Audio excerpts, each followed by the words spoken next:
Just here. You know, we're in Louisiana and lose that. That's what we're doing. Thank you. Yeah. I'm Connie Zimmerman. I'm a member of the Women's Republican Club of New Orleans, kicked out of the LFRW.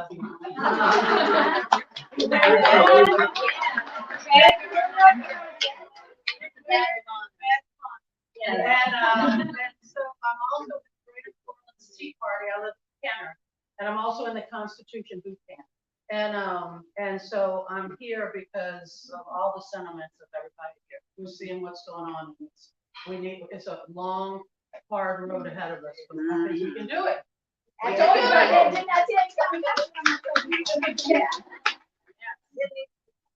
I'm Mary Margaret Fitz, and I'm one of the ones that left when Christy and Katie got kicked out of the East Baton Rouge Republican LFRW. Another group again. I'm Betsy Barnes.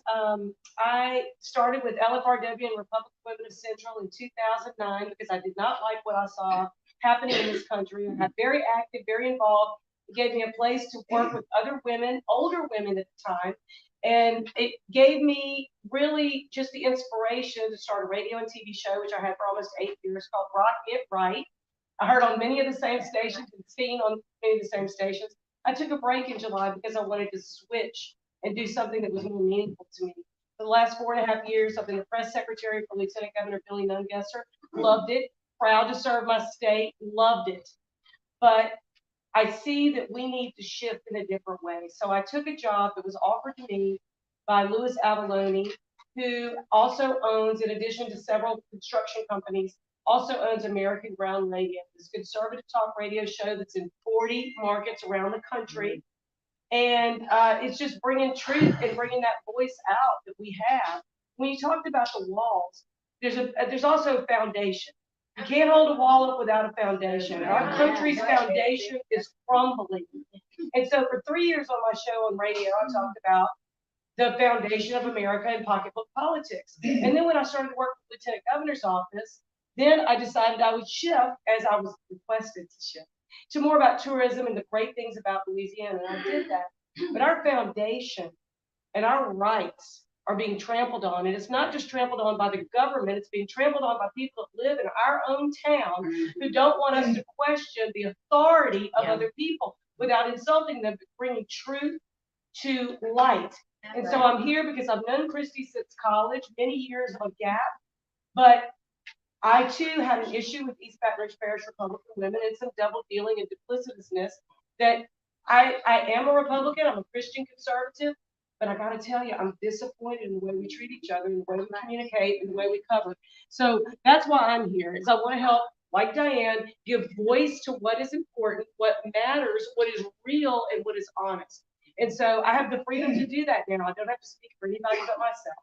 And so I'm here to do that. So I hope you'll listen to American Ground Radio, and I look forward to Christy being on American Ground Radio. Awesome. Great. Awesome. I am Linda Weinbudson, and I'm just an ordinary citizen that has gotten involved lately. I joined the Republican Women's Group in New Orleans to keep up with local politics because I really found that it was difficult to do that without other people around you. You know, you look it up online and you can't find really anything that speaks the truth. So I've been a Republican since I was 20. I voted for Ronald Reagan in 1984, and I just have seen the way the country is going, and I just really believe that we need to band together and just be the voice of people who don't have a voice too, because there's a lot of people that don't pay attention and they don't understand what's going on. And that's my thing. I like to educate people that I know. But anyway, I just love being here, and I'm looking forward to changing things in this country. I'm Jim Crumley, and give you my reason for doing 16 grandchildren. Yeah, mine too. That's right. Now, I've been involved for 15 years. I just made a switch, left a group that calls us election nuts. I just read, but Yeah. anyways, Chihuahuas. what? Chihuahuas. I'm the president of the Acadiana Patriots. We've been around for 13 years. And I also have a 2-hour TV show every Wednesday called Freedom Forum. The guy that started it in the 90s was Tom Parker. I called him an idiot in the 90s. And then he came to my meeting and I said, "You don't want to talk to me. I called you an idiot." He said, "No, I want you on my show." 2 years later, he had a stroke. And I took over the show. I wanted to keep his legacy going. The show is actually nationwide because it's streaming. And I went to a convention for Turning Point USA, and I met a lot of people, and now it goes from Maine to California. Thank you. Why? I've been banned from both Republican women groups in Lafayette. Badge of honor. Badge of honor. I've been cursed at in a luncheon Mm. by the vice president of the Florida League Republican Women's Group. I've been yelled at, and I stand there the whole time and I smile. Mhm. I got to meet some really good people in here. Somebody said, "Well, how can you smile?" And this is what I do because my wife brought me back to God, and she passed 2 years ago, but she gave me this. And when they're cursing me and yelling at me, I'm smiling. And you know what I'm thinking? God, why are you testing me again? Yeah, right. And I So told my true. priest, and the priest said, "That's awesome." Yeah. And it calms me down, and I don't retaliate. I've been blessed the last 2 years beyond what anything with all these people, having met Randy, Christopher, because all I heard was negative things about this whole group over here. You know what? They're all damn well. And I love y'all, and I'm looking forward to working. Sorry.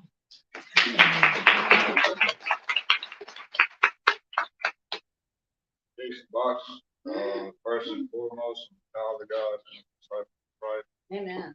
father of 8 kids, and as 2 days ago, I'm a grandfather for the second time. So that's a lot of little lives Yes. to be invested in. Just surrender myself to God's will, and that's what's brought me here in Montreal today. I do not live in fear of where the country's going. God's already won it. Yes. It's already won. He wins. And I think that's a calling upon my life, is to encourage people with the way things, what God has shown me. Acts 2:17 through 21. Matter of fact, a reality in my life 3 years ago, April 1st, which happens to be Chris's birthday also.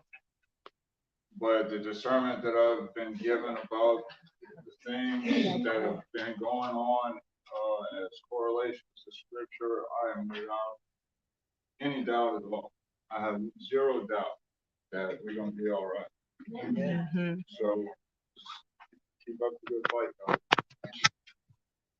Amen. I'm Wendy Broussard, but I'm going to be office very soon. In 1991, I graduated political science. Put that down, went into education, never thought I would pick political science up again until Jesus literally picked me up a year ago at the governor's breakfast. I think that was today. A year ago, I walked in, I was like walking down the street going, what am I doing? And he wanted me to get back into politics after all these years.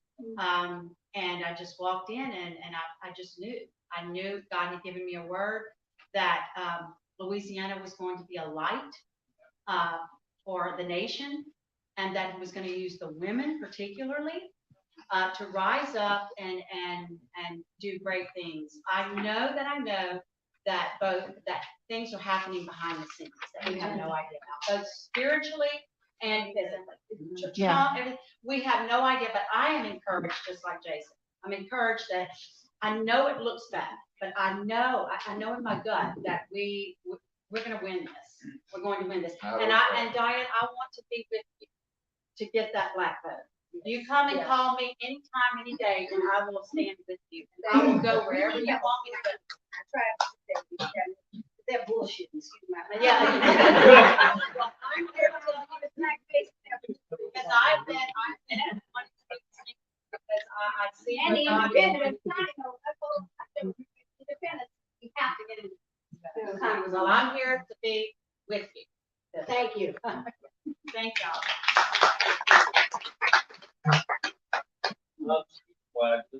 And this is my wife, Katie. And I'm here because I like running around with all these people that she does that keep on getting kicked out of clubs. I wanted to be a part of it.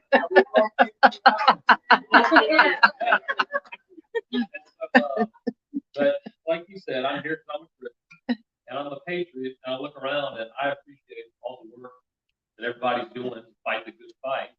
And I know that we need to be a part of it. So that's why we're here. Thank you. Katie Wagley. Like you said, I didn't get kicked out. I proudly left the Republican Women of East Baton Rouge. We really feel a calling on our lives to fight for this country. We want to leave this country better than how we have it for our kids and our grandkids. And, we really feel like this is where God's calling. Yes. Amen. I'm Susie LeGree, my pen is known as Louisiana Sunshine. I seek truth, and I believe this is God's will be done. My calling is politics, and I love politics with a passion. I feel like that's the only thing that I do well in, and I'm focusing right now on the legislature and informing everybody what's going on at the state capitol and stay on the state level. And my basic philosophy is the fundamentals of America of Thomas Jefferson, James Madison, Ronald Reagan, and Jack Kennedy, and Donald Trump. And I just want to keep the states' rights, locals' right, and lack of dictatorship. We need to be individual rights, still rights. I'm correct. You do a great job. Thank you. She does a great job. So keep alert as the legislative alerts. I'll be posting calls to actions every night. Stay alert, especially at this time of day. Yes. My name is Terry Bourgeois, and I'm the president of the Women's Republican Club of New Orleans. Woohoo! I'm excited to see what's going to happen with this group. Yes. I feel like this whole group is anointed, and it's gonna be great. We got a lot of work to do, and I'm looking forward to working with you.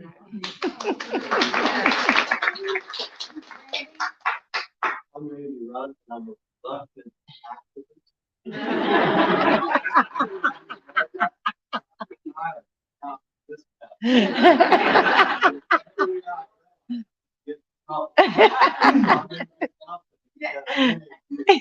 are in trouble too. We love the Lord. Yes. And we're doing this for the future, for our children and our parents. Yes. That's right.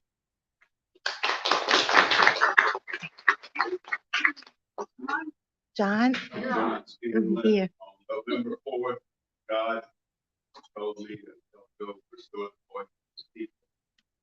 That's what I've been doing. So, love y'all and appreciate you.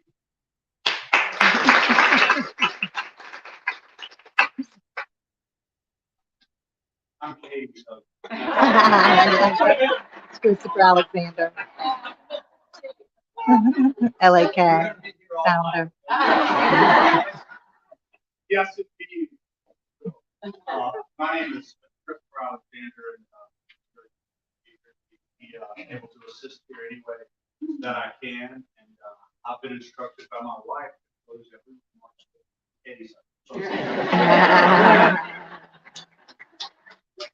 I'm Bert Calais. I'm here because I met with Susie about 2.5 years ago, Louisiana Sunshine. I just happened to walk up to the state capitol one day. I have a real problem with having these masks on our faces. I served in Iraq. Masks are trying to kill me. I also have a problem with these election systems because I personally witnessed the Hampton County ballot election, which was the first election in Iraq in January 2005. I was personally there. So Clay Schneider cannot lie to me and tell me those people were forced. Yes. Amen. We were protecting them against the insurgents that were trying to do harm to them. Yeah. So, I'm here, and if any of you ever have a problem with someone shutting you down and you can't speak, let me know. I am the hound dog. I'm going to call me a chihuahua, and I'm fine with that. Woo-hoo. Chihuahuas are the rat hunters. Hound dogs will treat that squirrel for the rest of the day. You'll finish it out. Thank you. I can't see you. Thank you. I mean, that, what y'all are doing right now is the best thing that I could, any veteran could ever receive. Because y'all are the reason why all that, so that you have a voice and y'all are taking this. So every day that y'all do something is thanks enough. I mean, I appreciate you. Thank I'm I'm Donna Walsall, and like John, really November the 4th was my birthday. I'm so shocked at what I think we all. And even though I had been involved in politics before a while,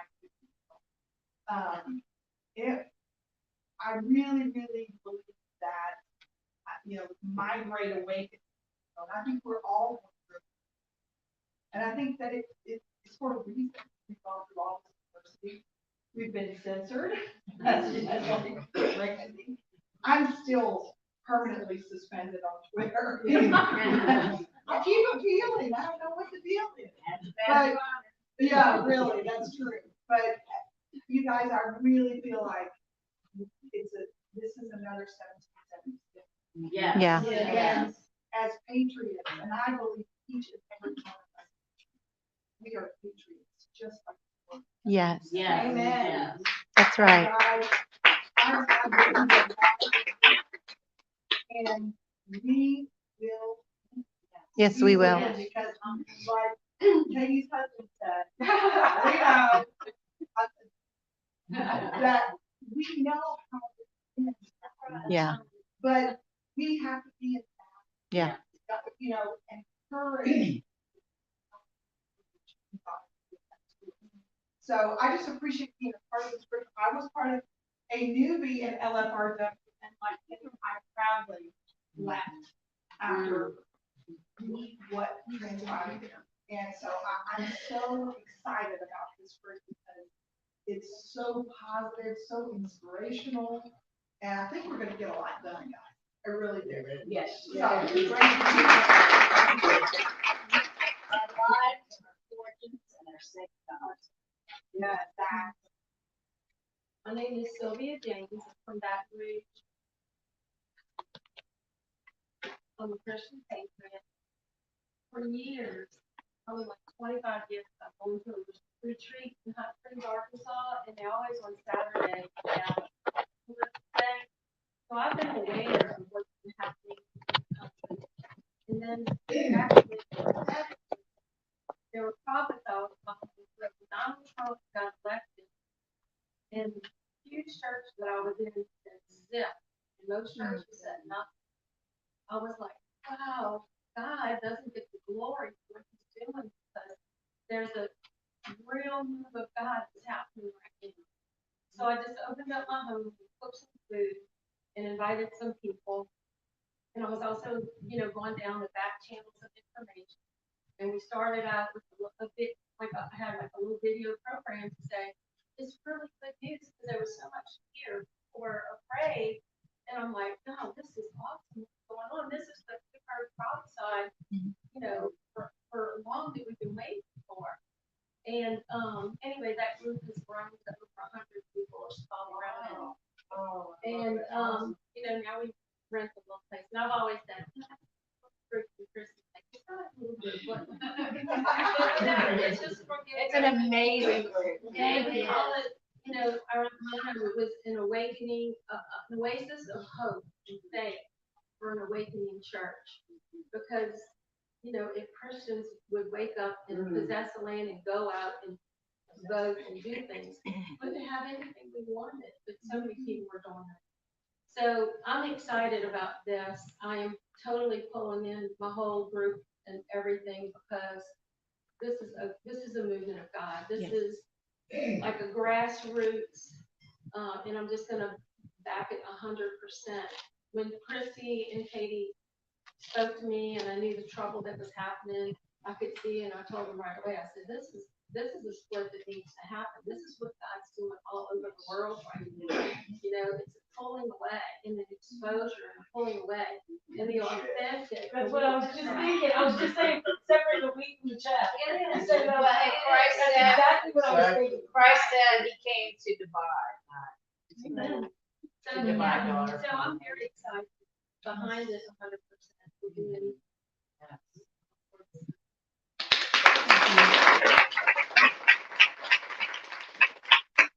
Hey, y'all, my claim to fame is I got kicked out of I was a dormant artist, mother of 4 boys, and complaining bitterly that my husband was so politically active and having fundraisers all the time. I was just could not have been any less supportive. And after the 2020 election, I was, okay, they voted me up. And I said, he's been right about everything. He said, he was right, I was wrong, he was wrong. When I'm talking about politics. And anyway, so yes, I definitely feel like this is a God calling because I'm an artist. Never been interested or to say I wasn't interested. So I really feel like this is a calling and something that I have to do because I'm obsessed. Absolutely obsessed with elections and a couple of other subjects that once we got down to the Capitol and saw what was going on in our state, we were absolutely shocked. Absolutely shocked. And so we chose the top 3 issues, which were education and the mandates, and number 1 being elections. But anyway, we're trying to make a difference. And we hilariously joined the Republican women thinking that was going to be our platform to get something done. To find out that we couldn't do anything. And not only did we not do anything, we couldn't even remotely claim them to do anything. So anyway, we persisted and that's we ended up getting picked up for it. But for speaking truth, really, and trying to educate people about what's going on. And all of the wonderful ladies that left with us and had gotten kicked out previous their clubs before by the Republican women, the LRW is. I wear it very proudly. It makes me laugh. I don't care at all. I think it's a great thing, and I think it's absolutely separating the people that we've been separated from. I've been pretty surprised by some of it, but I think that we're going in the right direction. Yes.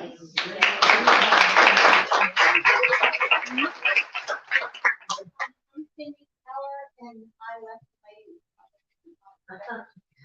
Also, on a fateful day where there were 5 sheriff's deputies to control it. They are so yes.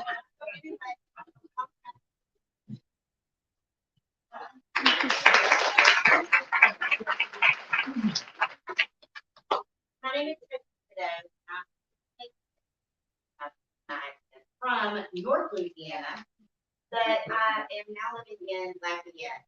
And so basically I started my fight several years ago working with Louisiana Freedom with Monique Geary, Connie Zampanero, and Kiki, as well as Katie, Christy.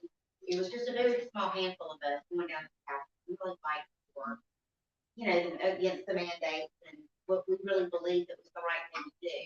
And worked on all the hospital case lawsuits, dealing with the mandates for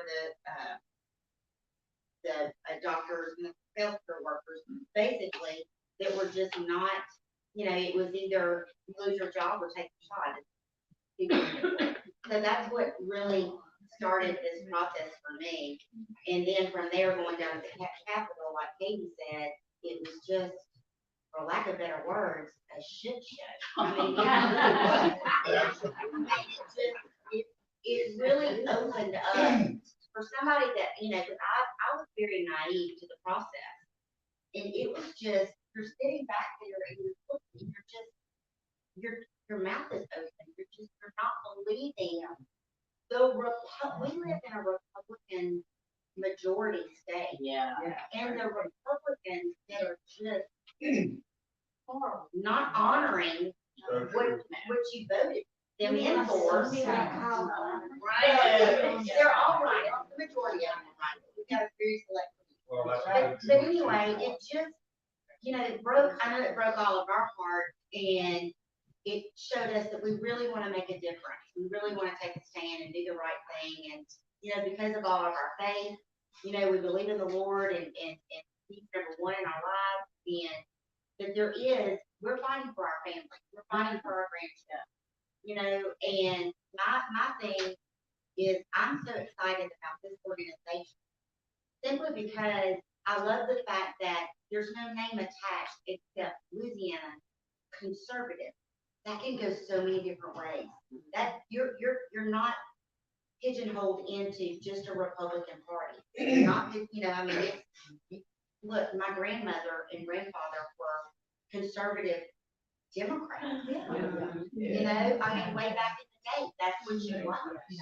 And so I think that this is such a smart movement that you can capture every conservative, whether you're black, white, Hispanic, it doesn't matter your race or your religion or your party affiliation. It's what's in your heart and what you believe in and what you want to see this state become. And the Bill of Rights. And the Bill, and the Constitution. Yeah. And so that's what I'm so grateful for Christy to bring this to a head and make this, a movement. And I know that we're excited, Susan and I, and we're excited to bring this to Lafayette because we need to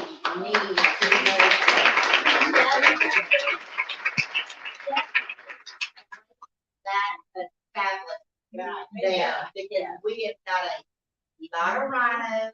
Oh my God. Yes, we've got a lot. I've got a lot of organizations. They have got 2 LMRW Republican history there. But you've got one master that everybody listens to, and I am the little chihuahua. I'm not going to come out and fight you. So I'm just you don't even know it.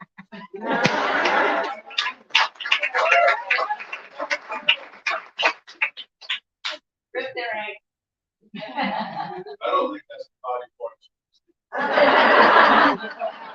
was being nice. I'm Margaret Skazon, and I'm God's garden. And I just go in the garden, and when God shows me plants to be tending to, and more water, and more sunlight, and more soil, and so that's what I do. But in a real practical way, I am helping everybody get people in the room for our events. And the power is in the mailing. So I'm going to tell you, because that's how you keep reaching people. So So I'm gonna tell y'all one thing, if you're not, I know if you're on my mailing list, cause I'll send y'all.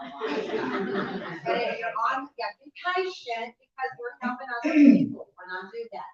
If you're not on my mailing list, do not leave without getting on my mailing list.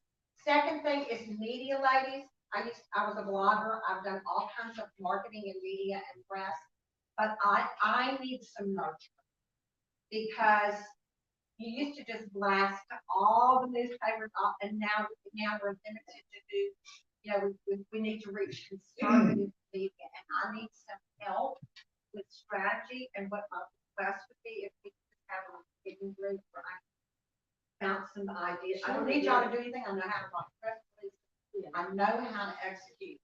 I'm just not sure how to execute. So I would really like y'all. Sure. Thank you.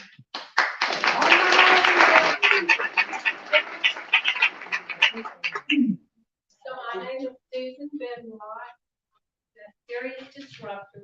But thanks, Lori. It was so fun to hear all the stories. I was at a Indigenous Day professional Saturday. Gina was there and Susan. And it was just so humbling to hear the stories. So once again, surrounded by God. So I would say, you know, when God puts it on your heart, like He did with me, and you're not going to be able to let go. So if you see a place plugging in, don't be afraid. Look along the way. Amen. On our journey, let's bring everybody along to heaven, and we will defeat the evil one, because God is with us. So I'm so grateful God has given me a purpose in life, and it's for all these people in this room. God made me be here today, and all the children that we're going to help save, and our families. And I thank Jesus Christ, my Savior. Amen.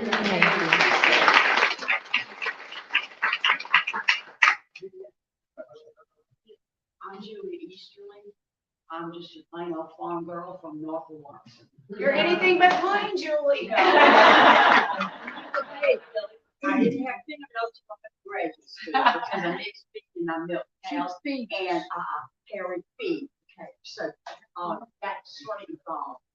I moved back from Michigan out of graduate school, moved back here, and went to work for the Senate Agriculture Committee. That was in the dark ages. Okay, don't ask me what year that was. And I thought, oh, I was going to work with the smartest group of people in the state. Mother of the Lord. I was in sales. I wrote all these speeches. I wrote all these press releases and talks for the Senate and the House groups to pass bills for the Senate and the House Agriculture Committee. Well, I learned in a hurry that these men couldn't pronounce anything more than 3 syllables, and strawberry was the top of their line. Okay? That was it. So I thought, good grief, where are smart people? I thought, for heaven's sakes. And evidently it's the same thing as it was 100 years ago when I was there. But I was raised in a very political family. Okay? We were Democrats. That's just what you were back then. And you know, our kitchen table I had people with coffee. I served coffee to governors, ex-governors, blah, blah, blah, blah, blah, blah, blah. And I should have had a tape recorder going. You're not going to make a fortune by now. You know, we learned, my dad was a dairy farm, and we didn't go anywhere else. It came to us. So I grew up on all this conversation. And then I worked for the Senate and got involved in politics. I had worked in Michigan in 4-H. Well, it didn't take me long to figure out that politics ain't like 4-H. So I've always been politically active, very vocal, and spent hours and hours on the telephone to go vote, go vote, go vote, go vote this, go vote that. And then Tammy, bless her heart, my best friend, I had been very ill a long time in hospital.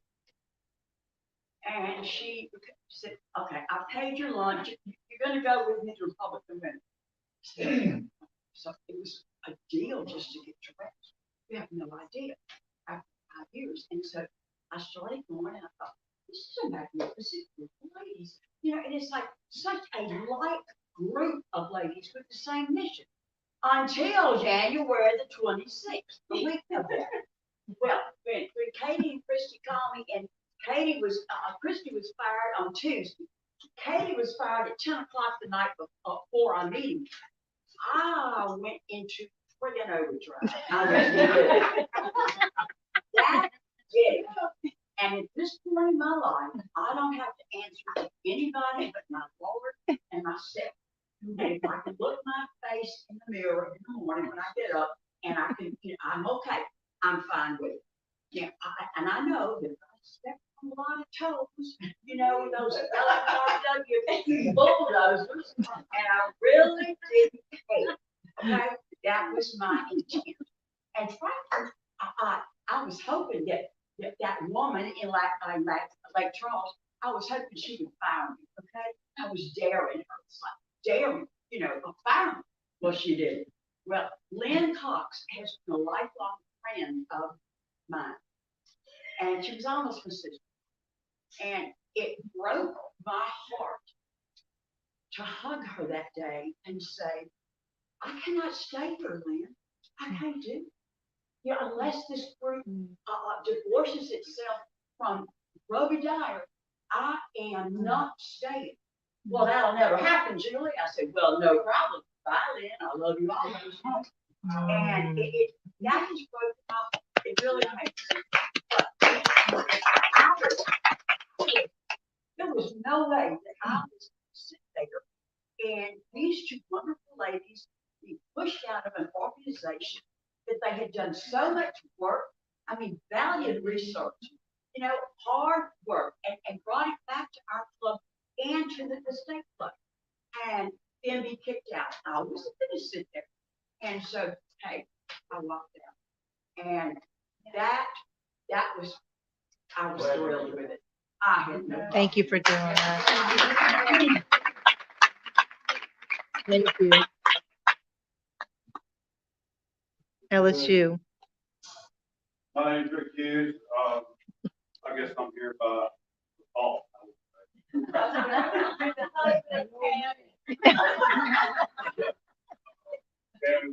with the Republican women, I attended several meetings there.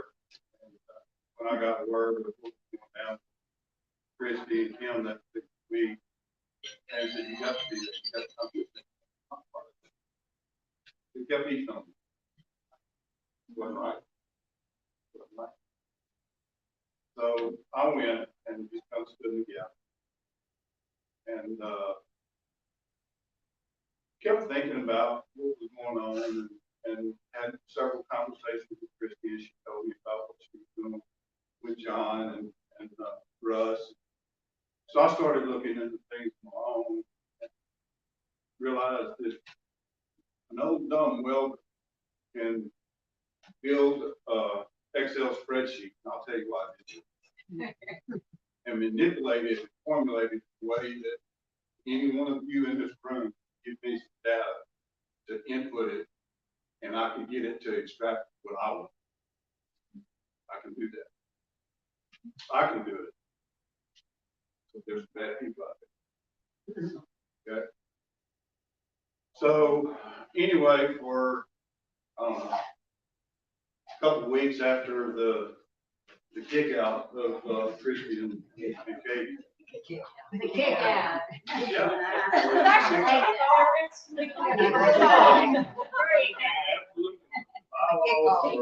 Violated, they were not appealed. They didn't have a chance to even speak their piece. And I thought, how stupid is PPR? Oh, are you kidding? Really? No, Yeah. Right. Oh my God. So what I saw with the sheriff's department, it had to go down to upper level. Somebody had to make a call to get upper level to get those high ranking officials up. Right. Sounds like the FBI going after those pro-life. Yeah, really. Yeah, why? That's Okay, right. I'm seeing that- They're so dangerous. Within the Republican women, violation of law. No, it's not right. It's not right. Wow. You know, they wouldn't even let them back in. So anyway, back to the weeks after that, you know, I was working out in the yard and Christy crossed my mind. And I just remember thinking that there's something that she could use me for. And she called me, I don't know, that night or the next day. Okay. And asked me if I would consider being treasurer of this group. I wasn't feeling well. I had flu like that. I said, let me call you back. What do you think about it? So I did, and I said yes, so here I am. And we're all here. By the grace of God.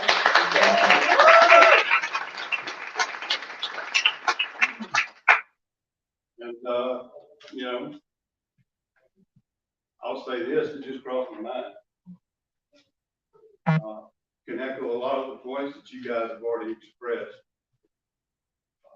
A Christian have been since December 14th, 1988, which December 14th is her real birthday. And I remember that because I got baptized 2 weeks later.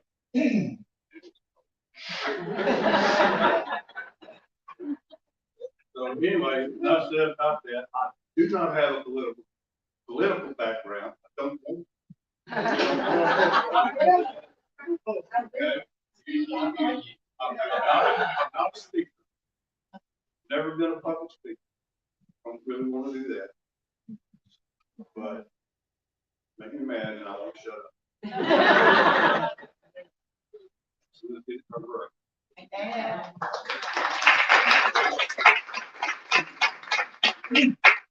I'm Tina Williams. And I've been with other women groups in the area and landed Baton Rouge last week. And after the 2020 election, it really was a huge eye opener because I was like, oh my God, how can something be so broken in our own world? And this is our system. It's broken. It's really broken. There's no way. After the whole 10:30 that night when all the numbers changed. And I thought, oh my God, this is gonna happen. We have children, grandchildren. At the time, I didn't have a grandchild at the time I do now, and it makes it even more important to be able to make change. To work out. And I tell Rick all the time, it's like, I am so mad that all this chaos happened in Seattle and Oregon and DC in January 6th, and now our January 26th, because we're living it to be able to groom our children even more, to teach them the Bible forever, and the chapters of the Bible change. And we're living those chapters now. Yes. So teaching and grooming them on really how to prepare for the future. I mean, really, how do you prepare them? But at least you're there to tell them, hey, this is happening, and you see it before your eyes, and it makes even more believers.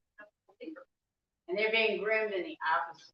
Yes, and we need to have them as advocates to their own peers. So yes, as of being in the group here, before coming to our new faithful group, we were amongst wolves with sheep's clothing, and I didn't know who really the true enemy was until that day.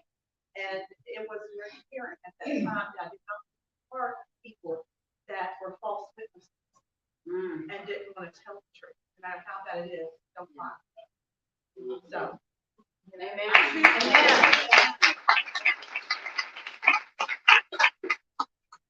Thank you, Pastor.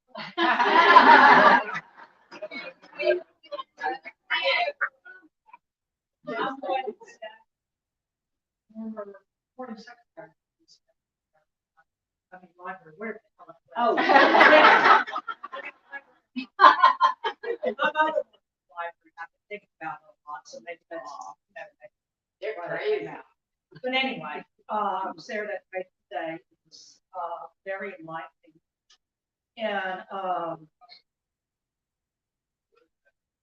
let's see, my, I guess you could say, awakening started actually with, Trump's first term, when he got elected. And my oldest sister, we are on good terms now. First term. First term, first term. My oldest sister, came in, because now my brother was in town, now let's move back. And President Trump was on the TV, talking about something. And this is my oldest sister, y'all, that I was just like, my mouth fell up. You know, she just like lambasted him and all that good stuff. Up one side and down the other, it's like my mouth. You know? And I did say, this, you know, we're good now. But I did say, not in my house. And she's like, I said, no, not in my house. And you know how brothers are. It's like, I'll let him. I'm like, you know, and, you know, I'm like, stop it, you know. And so it was difficult for a while. We really didn't communicate because it's just like, you know, she's a Democrat and she's a Democrat now until this day. But I do believe she's more of a moderate and conservative Democrat. She's not one of these crazy wacko jobbers, you know. And so anyway, I really just like watched this whole term and all this stuff, and just basically how they basically hounded this man if like he did like this, or he did like that. You know, it's like whatever he did, they were like white on rice on him. And it was like, something's wrong. Something's really, really wrong. And of course, at that fateful day, November 4th, was just absolutely, I've never felt so ill in my entire life. I just never felt so ill. And Katie and Christy came to the club and everything. They were the kick in the butt club meetings. You know, they came in with ideas, actually being activists, getting people down to the state house and everything, getting things going. I think a lot of the minutia that happened was basically pure women's jealousy. Yes. Right. You know, absolute green with envy jealousy. And so that, I mean, just absolutely, absolute pure jealousy. And I told Lynn on several occasions of several things, if anything, and she didn't listen. And I told other people too. You know, and you know, I'm one of these people. It's like I listen in the background and I see things or whatever, and I may come eventually. You know, and I'm usually nice to everybody. That's why I think. But anyway, so here I am. That fateful day, I just knew that I could not remain. It was just like this. That was a turning point. And when I think back in my life, that Robert Frost point, there's two roads in your life, and I took the one less traveled, and that's what I've really done my whole life. I haven't been like one to like go with the group. And this even goes back to high school. I remember I went to St. Joseph, and I remember Sister Carolyn Reagan. Sister Carolyn was like, we were talking something about whatever. I can't remember what it was. And she like turned to me and she says, "What, don't you think the same thing?" And I'm like, no. Of course, whatever the sister said, we went along. I'm like, no. And so even back then, you know, it was like I've always like gone the other way, you know, everything. And my sister and I, which I have to say, we've had good conversations now, even about like gun control and all this stuff, if anything. You know, it's like you tell her, I said, Jane, I just like, you know dang well, it's not the gun, it's the person behind it. That's right. I said, if you law, she said, well, I law. I said, they got laws on the books. What's another law going to do? I said, it's not. I said, the problem truly is, and I think y'all would agree, is mental health. Yeah. Mental Yeah. health. These people, well, what is it that God bless these people? The last two shootings that they've had, these people have been mentally ill. Yeah. The one at the bank in Kentucky and a Christian school in Tennessee. Both of these people were mentally ill. And that's what That's why happens they when want to you. put a manifesto, everybody knows. Yeah, that's what happens, yeah. Why they won't show the Yeah. manifesto. Yeah. Because it's got- That's what happens when you indulge people in their delusions. Yes. And then you tell them that Yeah. people are committing genocide. Yeah. And these people are mentally ill and they're Well, gonna react that way. And the thing about it, I joined like the organization because I thought, well, this is a good way to get involved. You know, I really thought, but it really turned out to be like a lunch jig or whatever. They had the speakers, so everybody clapped, everybody go home and have this space for what it is. And so it's like when Christian Kate was, you know, like stir pot, it's a blood going, you know, and so I was like, yeah. And then, what they did that day was absolutely atrocious. Absolutely atrocious. I have never in my whole life. We're gonna talk about that. We're gonna talk about Have that. never Yeah, ever so- seen so as anything like soon it. And they just as, prevented something from happening in Colorado by transgender. Yeah, and I saw that. Yeah. So that's it, y'all. I'm here today. Thank You're you, welcome, everybody, Mike. for those introductions. There's the party.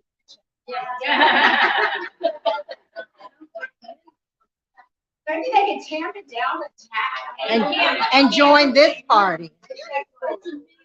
Let's just drink right here. Oh, I'm sorry. I mean, it is. I don't want it facing that. So anyway, everybody is here. Everybody has a story, but our stories are really the same. And I believe with my heart, 100%, that God has put each one of us in this room. Yeah. Absolutely 100%. Need to quiet down. What's wrong? Can't hear you. Oh, you can't hear me? Well, I can now, but So I think that the calling to be in this group is a God's calling. He has put us here. We are going to do His work because we've all been doing His work individually in our lives. Every one of you knows that you've been telling the truth. That's the main thing that this club is about, is truth. And that's why we've been getting kicked out of things, is because we're telling the truth. And when you tell the truth, the liars can no longer lie because they can't debate the truth. Right. So if you look at the agenda, we have the next point is the censored, the canceled, and the convicted. And I love Clint Eastwood. I'm a good fan of it. Yes. And I just thought, it's kind of like that. We're the censored, the canceled, and convicted. And I don't mean convicted like we got sent to prison. We're convicted in our beliefs. Yeah. So Randy Russ, Dr. Randy Russ, said that it's vital when you form a new organization to remember from whence you came. You have to remember. So we're going to take just a short amount of time now. Martha's going to talk about what she was the original renegade who shut down, canceled, kicked out of town. Yeah, she's going to tell us first a little bit about her story. We're not going to speak too long because we want John and Randy to really, we're all here about the Louisiana Concervatives. But in order to go forward, we have to take a moment to look back. So, Martha, without further ado, if you would just give us a little synopsis of your story. All right, well, thank y'all so much, and it's so good to hear all of you. I appreciate y'all. This is a long time coming. I can tell you that. Terry and I were called by God over a decade to join the Louisiana Federation of Republican Women. So you can imagine 10 years of being involved in this and phone banking, sign waving, and, campaigning for all of these candidates. But, what is it, 2020 is hindsight. Like when you look back, you can see why God actually put you there. And so when we were in it for the last 10 years, we kept, and thank you, Jesus, for having us go 2 by 2, right? Because we were always able to pray together and stay together and walk together and commune together and ask each other, cry, yell, just whatever. But we learned a lot through the last 10 years because of that. And I thank God for you, Terry Bourgeois, for sticking it out with me, because I know I can be very difficult. But it is true, it's a calling. So when you are called by God, you can't let that go. It's a calling. So you can't just dismiss it. He's calling. And you're like you said, you just have to do it, right? And we didn't understand when we were in the middle of it why we had to do it, but now we do. Now we're very clear as to why we were called by God to be in the Federation. And she and I put in Bill Cassidy. She and I. Oh, wow. Yes, we did. And we were facing. I put him in, and he's the reason I'm out, right? Like, let me tell you, one of the reasons I'm out, because he knows me very well, and he, made that call to Wanda Esperua, and he is one of the reasons that I'm out. So yes, so Julie Letlow, whom I'm sure y'all voted for her, I did too, right? Rhino, virtue signaling outside with the mask on during the media presentation during COVID. Conservatives don't wear masks outside.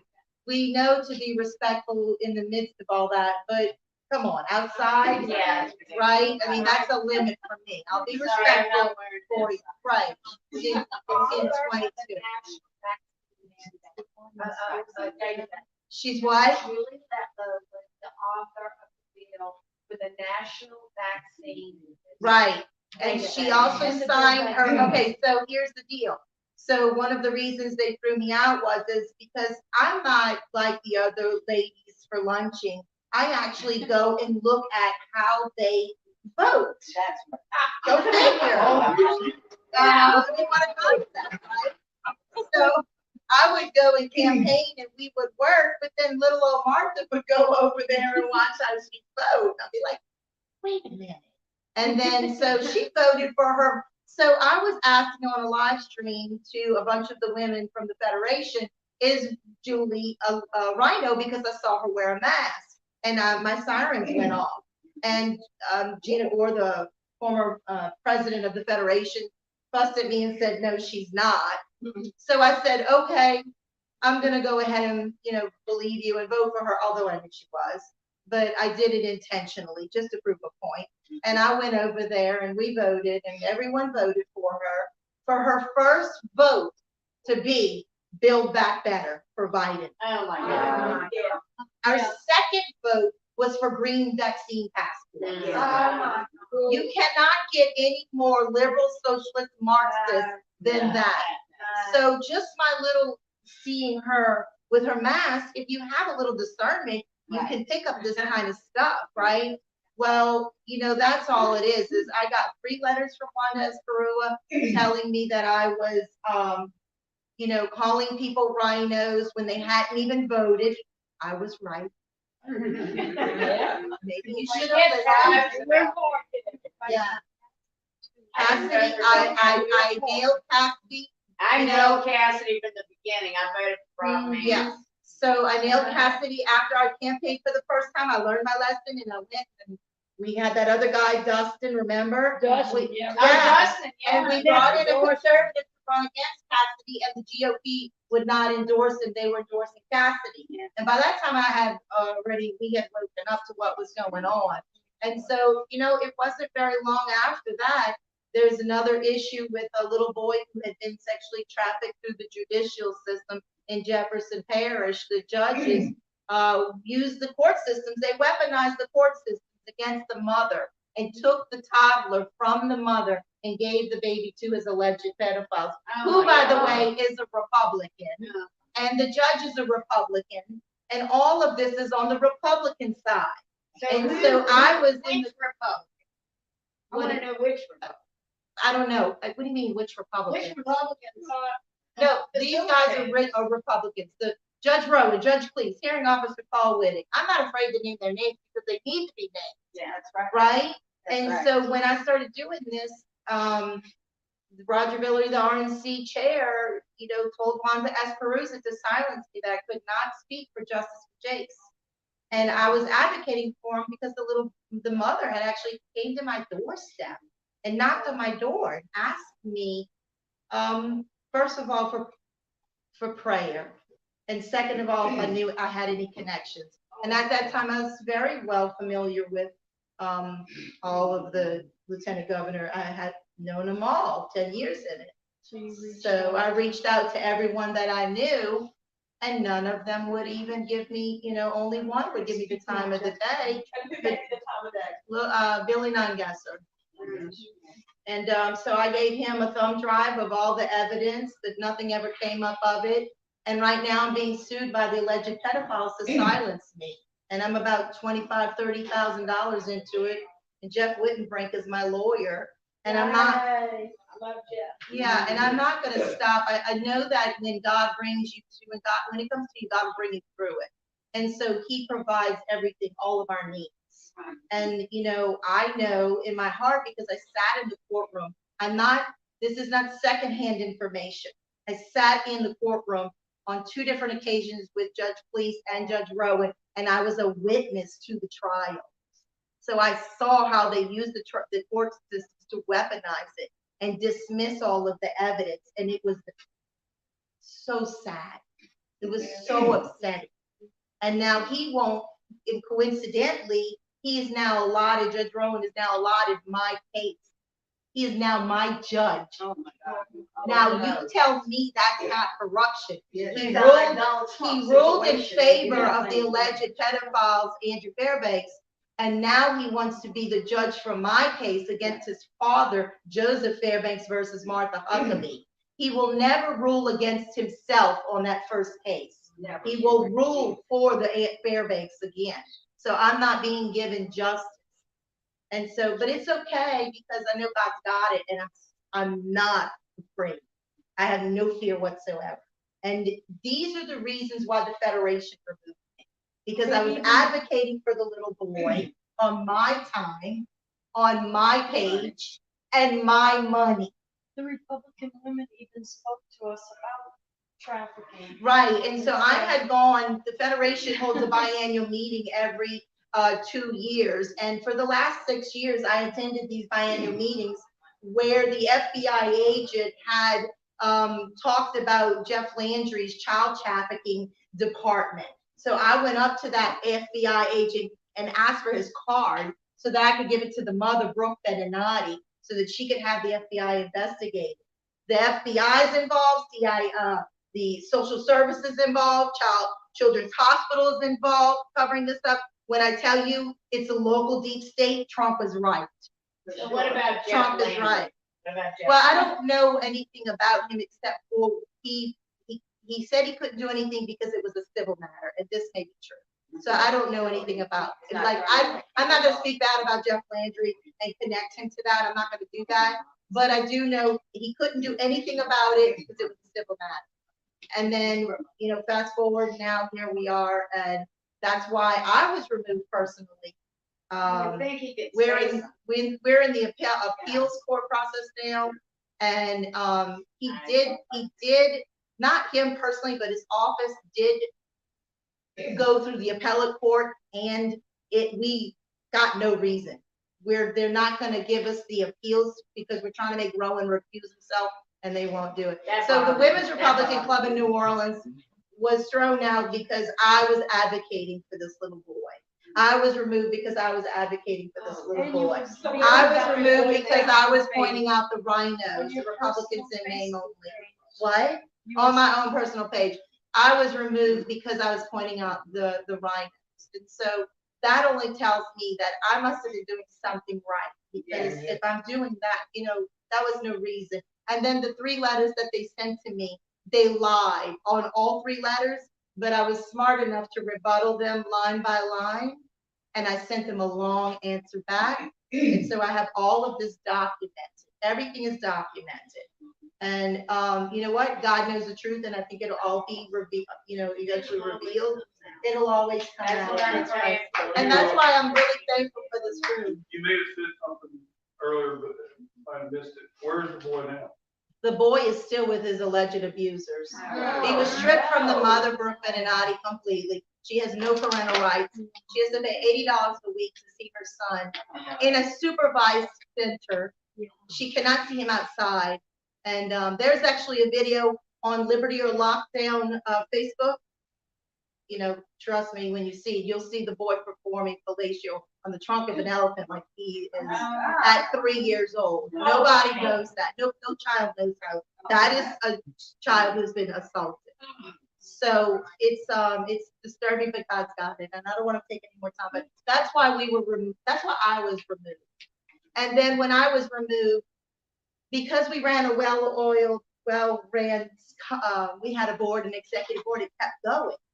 But then one day when you guys didn't show up, because some of you were sick, but the board kept on going, and they saw that I was there, they came to me and told me, you cannot speak, or you're removed. And I said, I know, but the club is still running. And once the club was still running without me, then they 86 the club. Well, it was like because LFRW started showing up at our meetings, and my little granddaughter was in the hospital for a month, and I hadn't seen her. She was born. She had problems. And so she was coming home that day, so I couldn't go.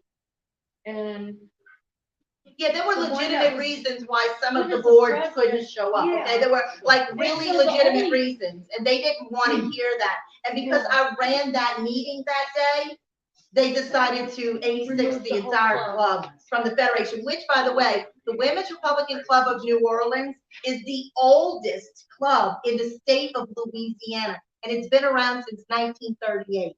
Yeah. So we're God removed us, like you said. Somebody said the wheat from the chaff. He knew our club was a club who loved Jesus, and the Federation loved us. Wanda loved us. Wanda talked so highly about us. Gina Gore loved us. I was a delegate for President Trump in 2016. I was at the Ohio primaries. I helped pray him in, and I helped get him in. Okay, I was a delegate for Donald Trump in 2020. So a Louisiana congressional delegate 2 times for President Trump. I mean, I'm in there in the trenches fighting. And when all this happened, immediately she and I began to pray for an umbrella for the Women's Republican Club in New Orleans. And we thought it was going to be LA County, but God, that was not the plan. And then when this came out, and y'all had 140 people show up, and then lo and behold, the person who lies about me, God makes her sit at my table. And I know that we've come full circle now. And I'm like, oh, wow, you are so wild. You are so wild. Like, is that a harbinger? I call it a harbinger, yes.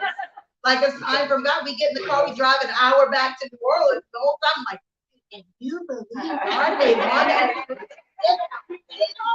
I mean, that's how God is. So I know that Louisiana Conservative is 100% called by God, and that everyone in here is called by God.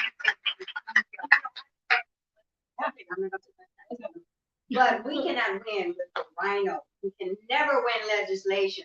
I started with Lois's husband, and Connie, when we did the show, we started with a rhino, and I wanted to show the pictures because you're not gonna remember her name. You see a picture on that screen. I would suggest everybody in media start doing rhinos. And Martha and I are doing a show with Mr. Gillary, Senator Gillary, next month. He was just on my show last month with Billy Knight. Yeah. He's a wonderful man. in a way, too bad Billy came back, because Elliot probably could have won this second time winning, and he told me this is it for him. You know, he's not gonna run. Okay. But if everyone would start showing the pictures, you're not gonna remember so-and-so's name. But you're gonna say, Doug, I saw this picture and it wasn't anything. So I've started doing that on my show. And if everybody who does have media starts talking about the rhinos, because people don't keep up with the bills. They can't. You know, they've got their lives, they're not into this. You've got to show them these people that we have to get out of office. So look, I have one thing to say, okay? I was at a convention of states meeting, and I was able to talk to my senator, Cameron Henry. And he's a staunch conservative, he's a good guy. I'm sorry, I said no, it's not me. I don't know why I said no husband, Chris. Making sure we get along. And so he said, we need to make appointments with our representatives and our senators and sit down with them and talk. Yeah. That will get their attention. They're not going to change until we get the vote. Yeah, no, but we can't just expect them to pay attention to our phone calls. We have to sit down with them and tell them face to face, this is what we want. And this is what we're concerned about. I mean, we really need to, we need to go the extra mile. So that's a great Okay. segue, if I may, continue. Thank y'all for your input. That's a great segue because we need to sit down with our representatives and our elected officials. Well, that's how Katie Alexander and I started almost 3 years ago. We called a meeting with our Secretary of State and he met with us. And we ate lunch and we told him that we had an ask of him and that ask was to take some randomly selected machines from different parishes and conduct a forensic audit on them. Because we had talked to a nice man in Colorado who was giving us some really good information about what goes on with our machines. Now, this was right after the election. East Baton Rouge did. So he looked at us like deer in the headlights. But, and he said, well, you know, you can see the gears turning. Well, if I find fraud, I'm going to have to decertify him. He said, well, yes, but let's cross that bridge when it is. So to his great credit, he continued to meet with us. And he told us later that his office said, do not meet with them. Why are you doing that? There's no reason for you to do it, but he did, for whatever reason. So for 2.5 years almost, keeping your.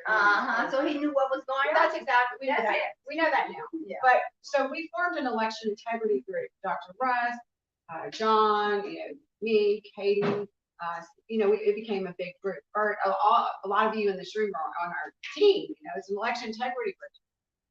And I hate to interrupt, but you saw Dominion won today against Fox. Yes. What? And they settled, but they won money. They didn't pick it out. Yeah, but Fox they paid did. them money. Yeah, And they were suing for 1.5 billion. That's not a And they win, said that's they a paid them settle. half.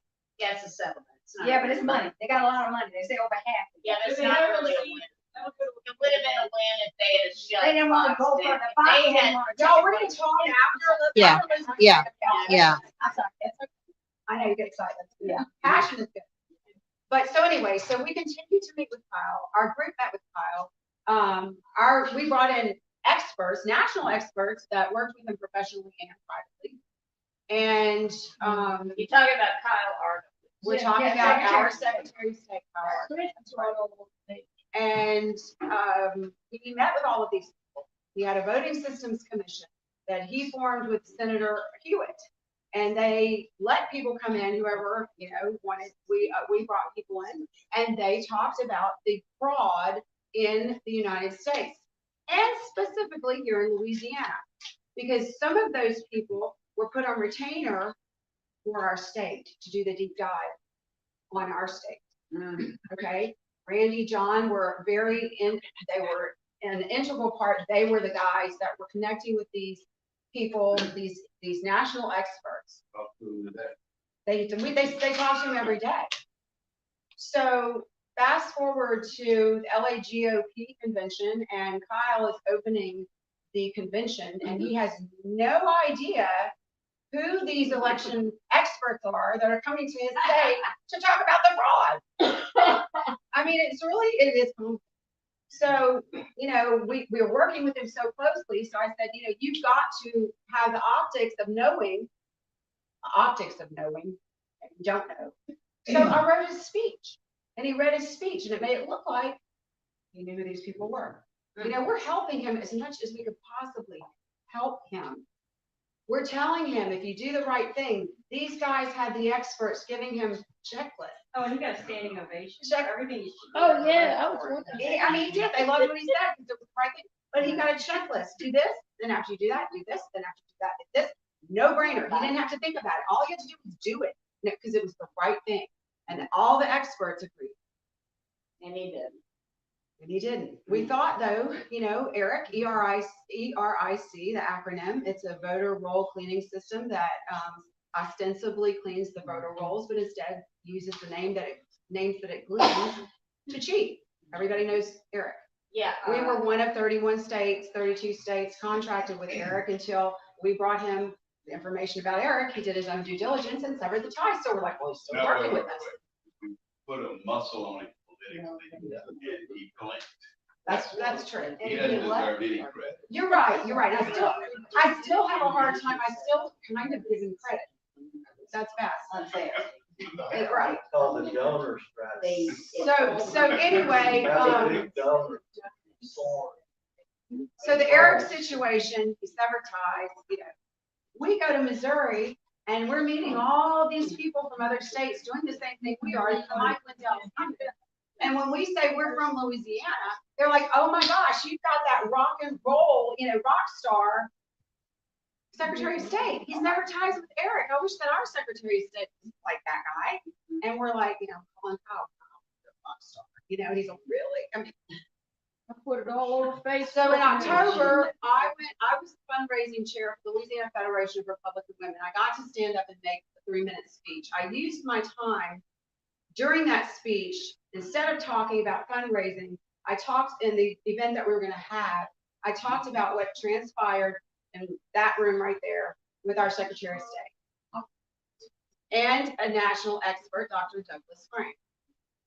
What happened in that room was Dr. Douglas Frank sat with Kyle Ordwin for 6 hours and schooled him on the fraud in our nation and specifically in our state.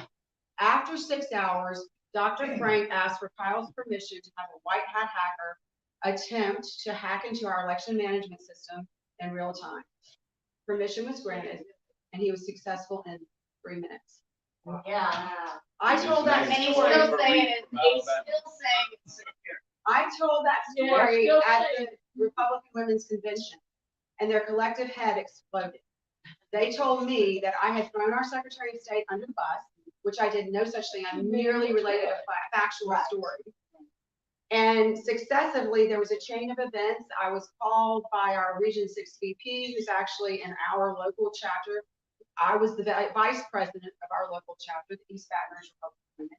And our VP is crying, telling me that she's so afraid, so afraid, so afraid. What are you afraid of? Debbie. Oh, Yeah, I'm just so afraid. And I'm going to draw this out. It's a long story. But suffice it to say that in October, I heard for the first time that Kyle, after we were working with him all this time, Kyle's going around telling the Republican women's clubs that there's no election fraud in DC. Yeah. Only the swing states have election fraud, even though we have the self-same machine. Apparently we put enough So, pressure on him, he's not running. so anyway, October 6th, which was our local fundraiser, was the last time I spoke to him. Because I asked him, did you say that? And he said, no, I did not say that. Oh my God. Whoa. Wow. And I had 3 people who were there and heard him tell me that he did. So I immediately knew that he was lying to me. And he reminded me of my son when he was 12, and I knew he wasn't telling the truth. Did you say that? No, I didn't say that. He's got the Not, who said that? No real, no, I didn't say that. So anyway, so here we are, fast forward, Katie and I, and it's funny because I'm an artist too, I mean, we're artists. We are not, I was never political. I lived in Germany for 20 years and saw America from a different perspective. I realized that the freedoms that we enjoy here are not a given. Germany's by no means a third world country, but they don't enjoy what we enjoy. They just don't. So came back here and, I was sick, I started trying to do things because I started seeing how this is really serious. I mean, we're on the precipice looking at into the abyss. And if we don't fix it, there's nowhere to go. Nowhere to go.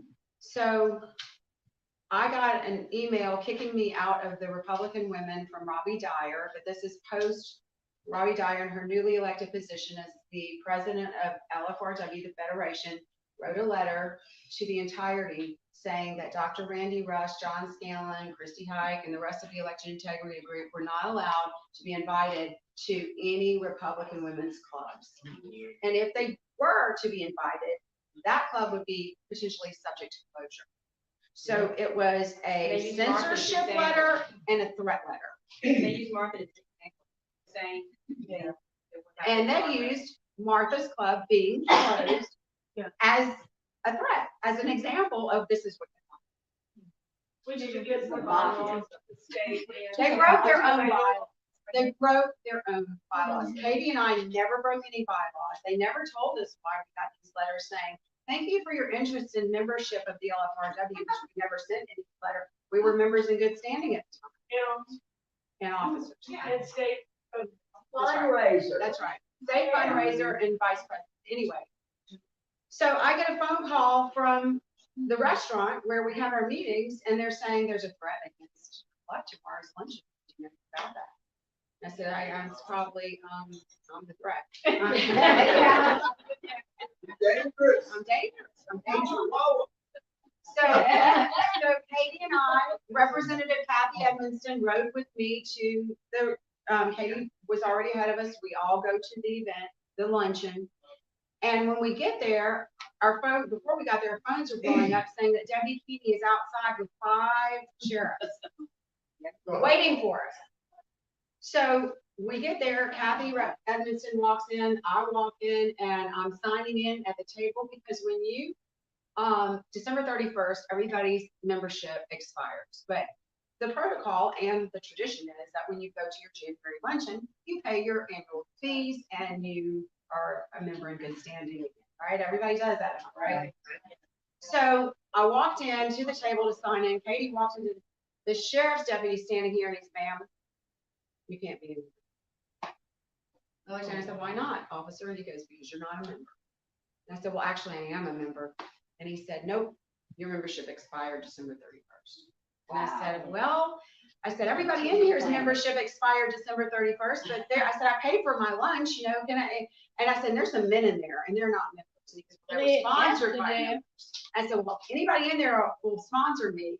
And he goes, you're not a member. I said, well, I'm actually the vice president. But anyway, he had an answer for every single thing that Katie and I said. So I just said, officers, thank you for your service. Put your lives on the line every day. We are so grateful. But I'm also going to extend an apology to you on behalf of those women in there because you're being used as political pawns. And they just couldn't believe what I was saying. So I explained a little bit about Kyle, and you could see the realization dawning in their eyes. I called Sid Gotro a few days later. He had no idea. He thought that I was part of the executive board that called the threat in. Oh, wow. He said that he would have never sent anyone. I don't know. I don't know who called 3 captains and 2 lieutenants of the sheriff's department to keep dangerous Katie and I out. Terrorists, you're the terrorists. But that's where we are. And honestly, like John said, like many of you have said, that was the beginning of something really good. The LFRW and the Republican women have relegated themselves to our rear view mirror. They put themselves there. It didn't have to be that way. But they allowed themselves to be weaponized by an elected official. Who knew there was a swamp in Louisiana? Unbelievable. Yeah. So here we are, the ragtag bunch who got eliminated from the big club, but that's not who we are. We're about telling the truth, and that's why we got kicked out and shut down, because we're telling the truth. And you cannot debate the truth. Liars cannot debate the truth because all they have are lies. So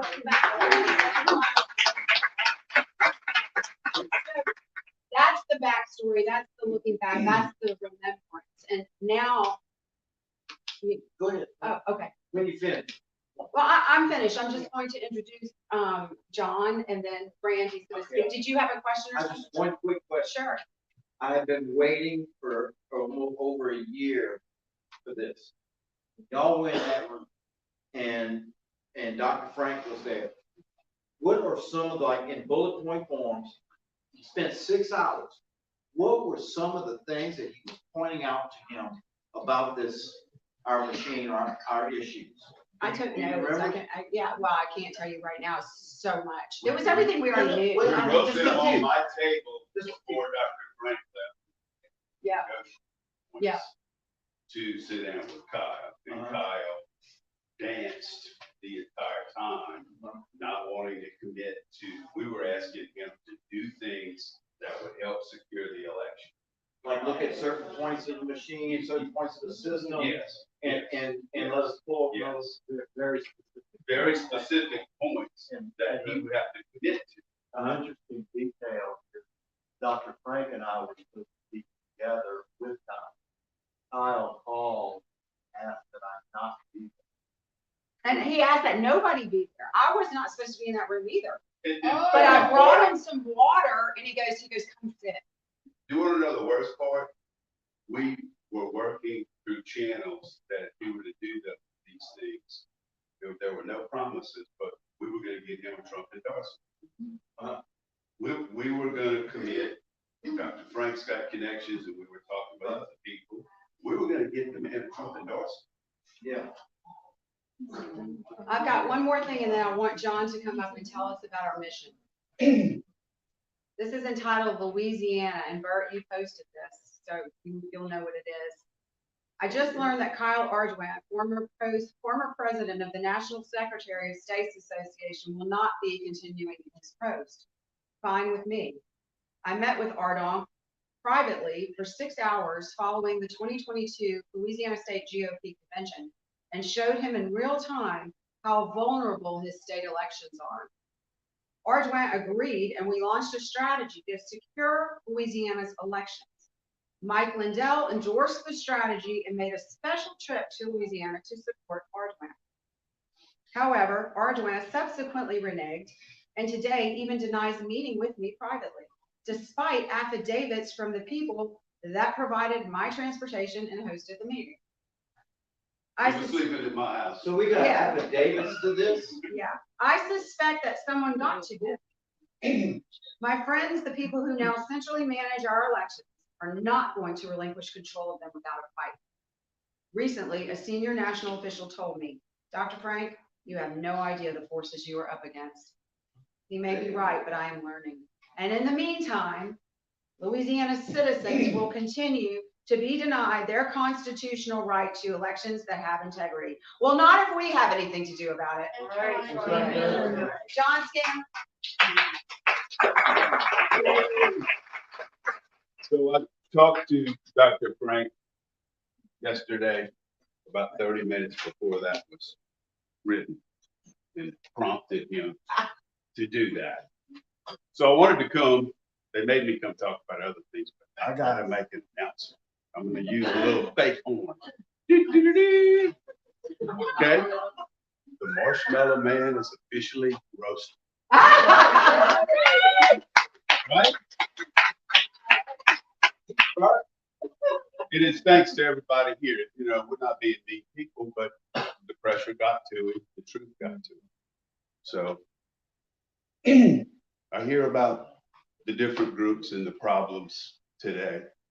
And I'm gonna take a little bit of a different track because I've been reading bylaws for a few weeks. One of the reasons that LFRW fell in the ditch is because it has very, very poor bylaws. What's its purpose? What's its mission?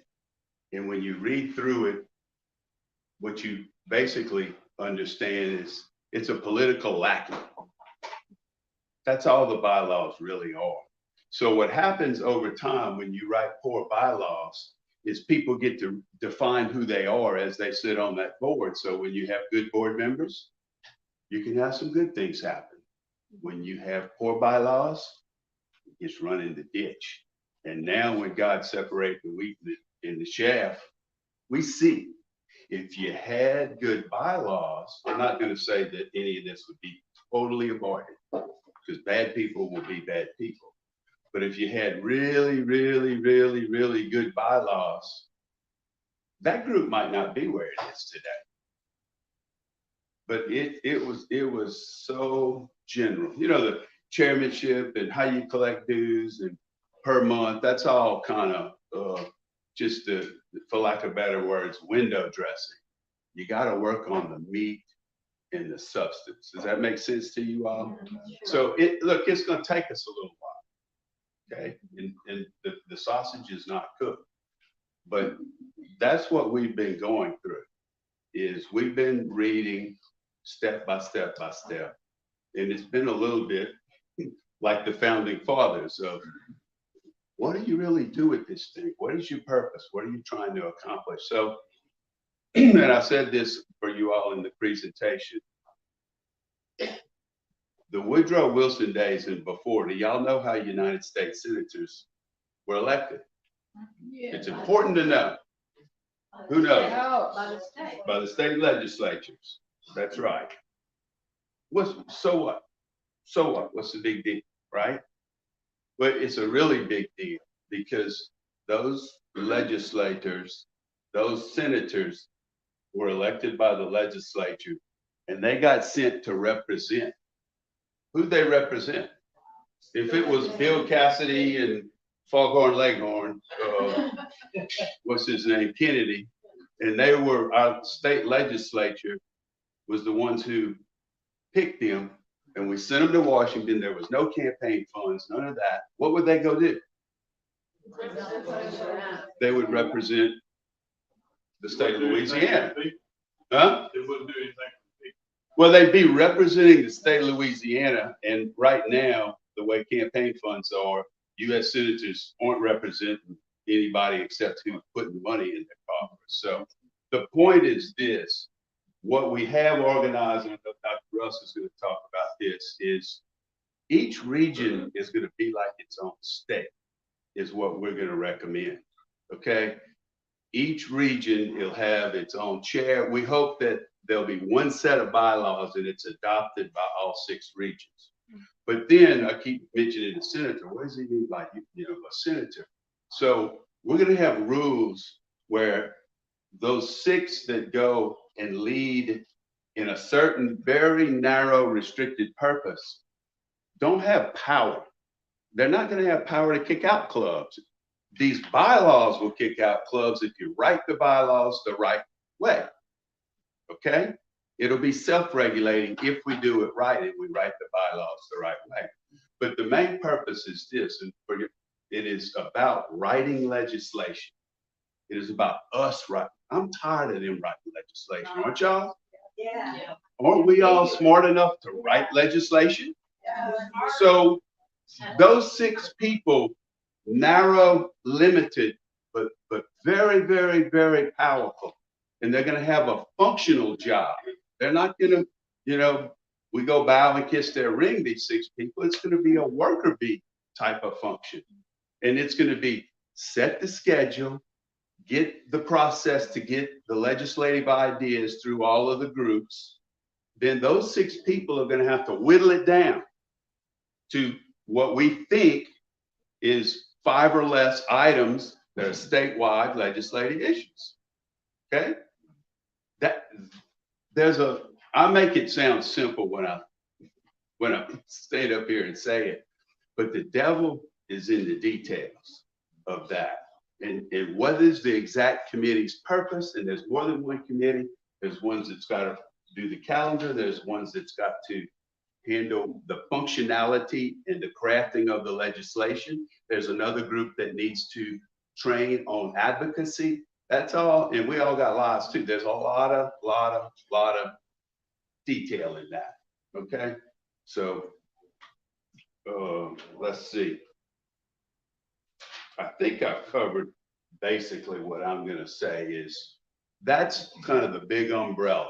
Would you go over one more time for those who maybe weren't at our first meeting? If I remember. Well, what we are. We don't expect anyone to lose their autonomy with their grassroots organization. Yeah, well, just like Martha talked about, it's a perfect example. That's Martha's business. This group should not have the power, each region, nor a statewide power. So remember, we're getting rid of statewide power. But each region, hopefully this is written. But Martha or others want to go support other candidates, work on campaigns. This group will be endorsing people when there's a unanimous vote amongst the 6 state regional representatives. But if you want to go and support somebody else for governor, that's not this group's. Shame on you. We can't do you. We kick you out. That's not what we should do. We will all vote and collectively do that, and this group will have power in the way that we're creating the mechanism. But we're not Big Brother there. Aren't y'all tired of Big Brother? That's the whole problem. So that's the meat and potatoes of. John, I don't understand. So the group will endorse. Through a process, and if there's not a unanimous decision, there will not be an endorsement. If it's not unanimous. That's correct. But at the same time, it's supposed to be unanimous. This group will endorse. But if I choose not to endorse that person, as long as I don't say I'm representing the center, you can do what you want. You can do what you want. Yes, right. Okay, suppose We're free, independent states. suppose that person is endorsing woke people. What do you do with that? You get a lot of people that continue to endorse woke people in the organization. What do you do? Well, I would say this: You know what I'm saying? Crazy if you're gonna define things like that in bylaws to that detail, you're gonna get I'm to not it. asking, I'm just asking. Well, I would say just You go somebody off who's that worked route. with bylaws, I would say you gotta watch it, and there's a fine line. So what you're doing, the thing you're trying to accomplish, you make sure you draw some really clear lines. When you start to think you can solve every problem by bylaws, you're gonna straddle. If we write woke and we define woke, and I'm asking in practicality. I'm answering that. And okay, what would you do if someone who is in Louisiana Conservative goes and endorses mostly woke people? As an That officer? shouldn't happen. Well, Randy, you and I can kind of transition. So hold on. Part of the answer to this, and we haven't gone over it yet, is what is the definition? Yep. Go ahead. Let me answer that. Hold on. What is the definition of Louisiana Conservatives? I'm gonna turn it over to Randy because it's a good transition. But you define that and go ahead. So here's the mission statement. Everybody listen up. In an age of tyranny, we will stand for life, liberty, and the pursuit of happiness by protecting and defending the constitutions of Louisiana and the United States of America. We will move to restore power to the people in every precinct and in every parish by promotion of the truth and by faith in Jesus Christ, thereby establishing a solid foundation of Louisiana First principles by which to not only survive but thrive. So that's our mission. When we talk about, we've been studying bylaws and working with Martha and Christy and reading a lot. And we find ourselves feeling a little bit about some people named Franklin, Adams, and Jefferson. Have you heard of them? Yeah. Because we got into a long discussion the other day. Where's Martha? Martha and John and John's assistant, Marcia. We get into this whole vibe about how much power does the state organization have and how much does the chapter have. And remember, we envision 6 chapters, 1 for each congressional district. So that conversation brought us all the way back to our founding, our beginning. And given the testimony that we've heard tonight, what we think is wise is to have a weak, an important but weak state level, we're gonna call it a committee or a, what's the other? Something not very powerful sounding. Committee. It's a convention. So 6 regions, which are congressional districts. The reason for that is all politics are local, right? So those districts, we have an identifiable geography with an accountable federal official representative. Within each of those districts are state, senate, and representative districts. So those districts are where it's at from a power standpoint and from an advocacy standpoint. So as we talked about that, we said all politics are local. Part of the problems that we're seeing with this whole, what y'all just described, is the state organization has too much power. So what will our state organization look like? And we welcome your feedback on this. We think that the 6 chapter chairs from each congressional district should make up the executive committee. It's not a board. Because those people are elected from their local area, right? To be the chair, you got to be elected by the folks. Those 6 people, plus maybe 1 ex officio, we're not sure about that. But those 6 people have to reach unanimous consent, which means they all have to agree about the legislative priorities that came from the people. Which is a hard job. It's a hard job. It's a hard job.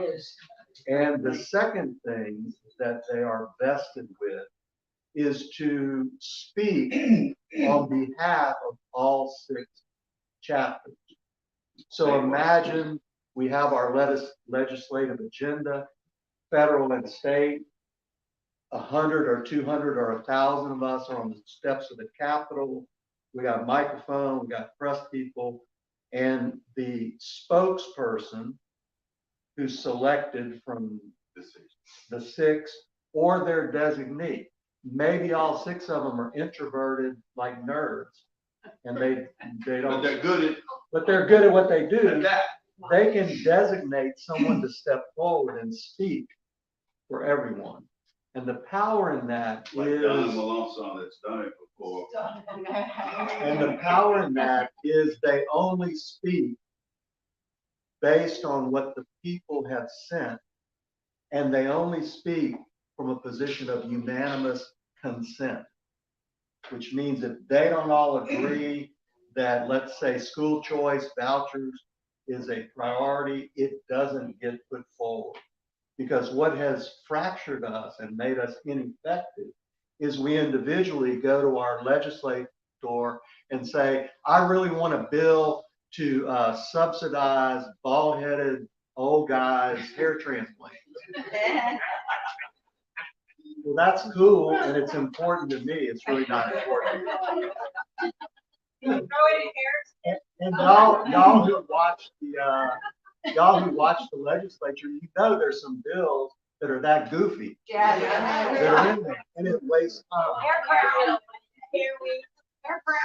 Hair weave, thank you. So, 6 chapters, 1 for each congressional district. Each of those chapters will elect a chair, a vice chair. We're not using the positions of the past. President, first vice president, second vice president, 14th vice president. And everybody thinks that they're going to move up based on, well, I was second vice president, so now I'm first vice president. Because it's a monarchy. The key is results. So as we work on these bylaws, we're very focused on the structure following the mission and the strategy, which is really 4 things, 4 committees. in addition to the chair, vice chair, secretary, and treasurer. We think those are the 4 necessary positions in the chapter. So a committee for state legislative ideas and research. Each chapter has one of those committees.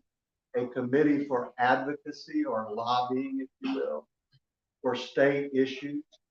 A committee for federal legislative research and development, and a committee for federal advocacy. And so those are what we're calling the committees. What's the product and how are we gonna sell it? Right. Think of it in that term. Yeah, the product is some legislation. How we're going to sell it is the advocacy. That chapter representing a congressional district will call a meeting at the appropriate time, vote on their legislative priorities, and send those priorities to the 6 chairs of the state committee. Make sense? Those 6 chairs have a hard job, which is to sort out, let's call it 6 chapters times 5 priorities, 30 possibilities. Now we know that many of the chapters will agree probably on the top 3 things already. So they're going to have to work through some of those to determine if they want to move them forward or not, but it has to be unanimous consent. The reason why that's important is when we speak, we want to speak with one voice, the voice of the Lord and the voice of the people, which is 2 voices, but it's 1 voice. That's right. Am I making sense? Am I making sense now? Yes. So the state committee will do mainly 2 things, what I just said.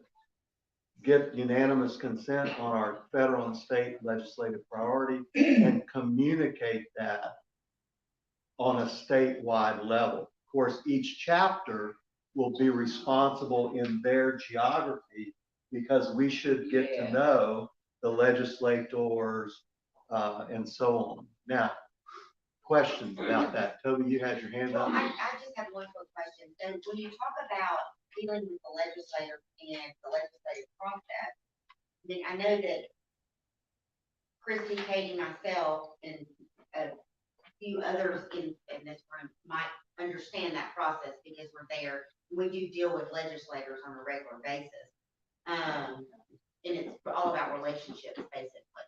So my question is, though, is that when you talk about doing something like that, are y'all prepared to hire lobbyists? Because in order to lobby for your.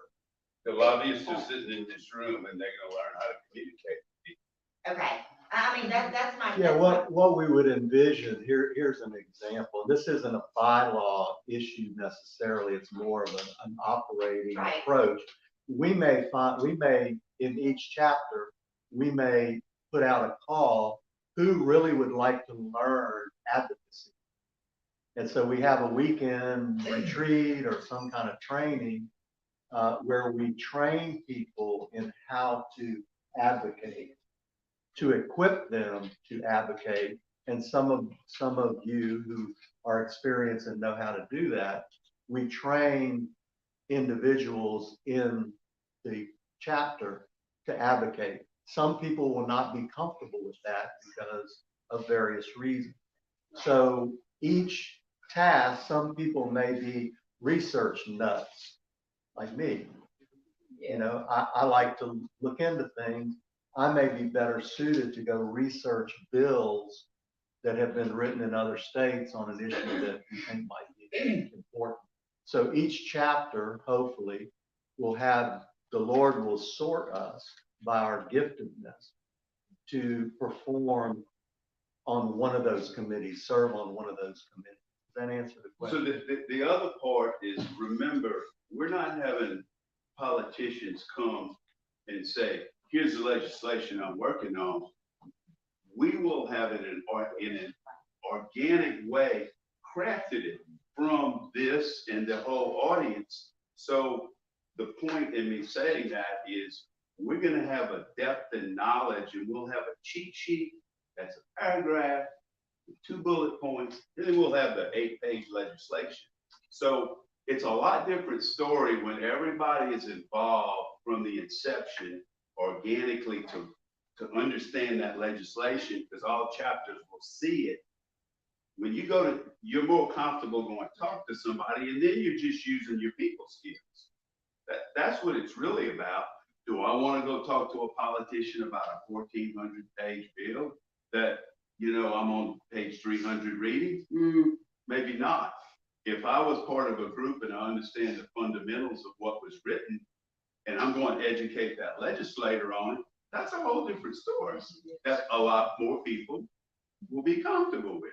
Does that make sense? It does. I just do know that from a legislative perspective, that, and I'll give you a prime example. One of my very dear friends, Kathy Edmondson, we called about possibly trying to get one word changed in her bill. And just one word, she had to take it to the staff attorney. I mean, it's not just, we just decide to write legislation. You've got attorneys that write the legislation, and we can give y'all ideas. Hey, Kathy, hey, Beryl, hey, whoever, Dan, you know, or whoever.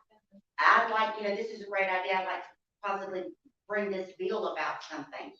Well, I don't sit and help them write the bill. I'm not an attorney. So this is the difference. Here, I'm gonna go, hey, so-and-so, here's the bill, and could you do this, do that? Here's the difference with the dynamics. Look, I'm here to bring a bill, and these other 4,000 people behind me, Right. they already signed off on it too. We want you to sponsor it. Yes. That's the difference in the dynamics. Mike Weinberger, phenomenon.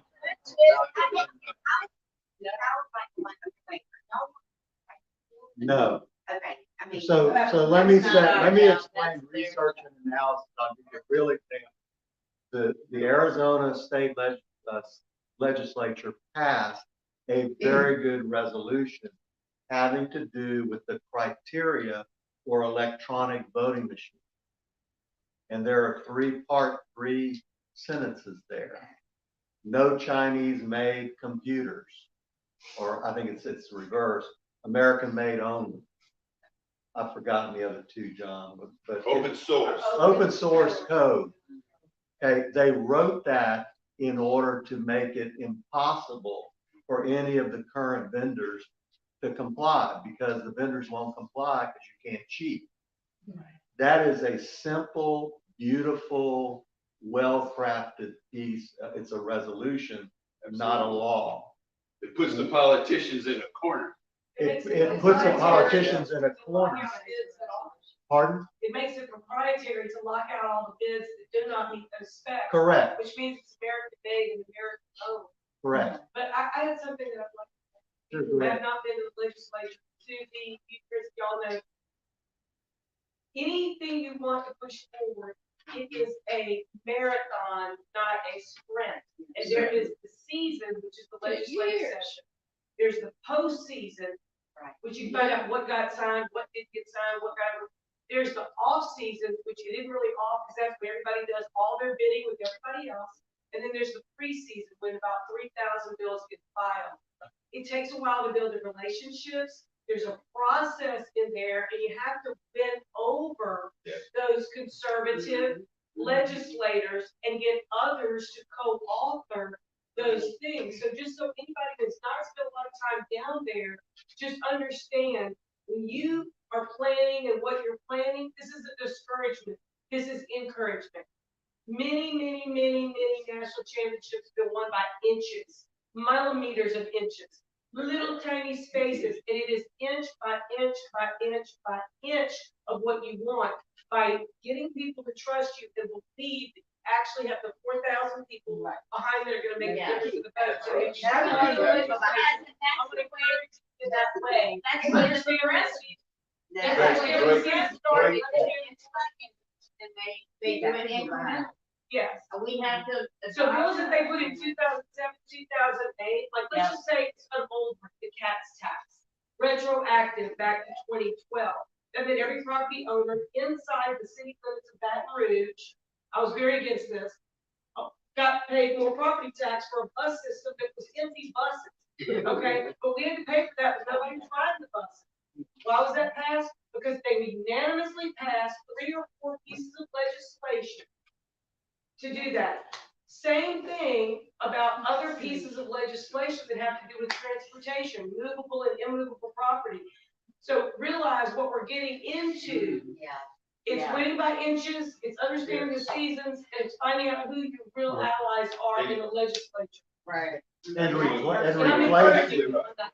That's encouragement, not and discouragement. endorsing the right ones, working to replace the wrong ones. Jim, go ahead. One of the things I learned over the years is if they don't like a bill, they don't want it passed, they take it out of one committee and put it into another committee where they know it won't pass. Right, they can correct it. You just So- wait and see. So that's something you need to be aware So in the of. mind- Chris and many of y'all are watching them now, which is good, and they know we're watching them. Get to know the committee secretary. All these different committees have an assistant, an executive legislative aide. Secretaries rule the world. Y'all know this. Yeah. They know what's happening beforehand. They know what's More than happening after. They allegedly. like them, they like you.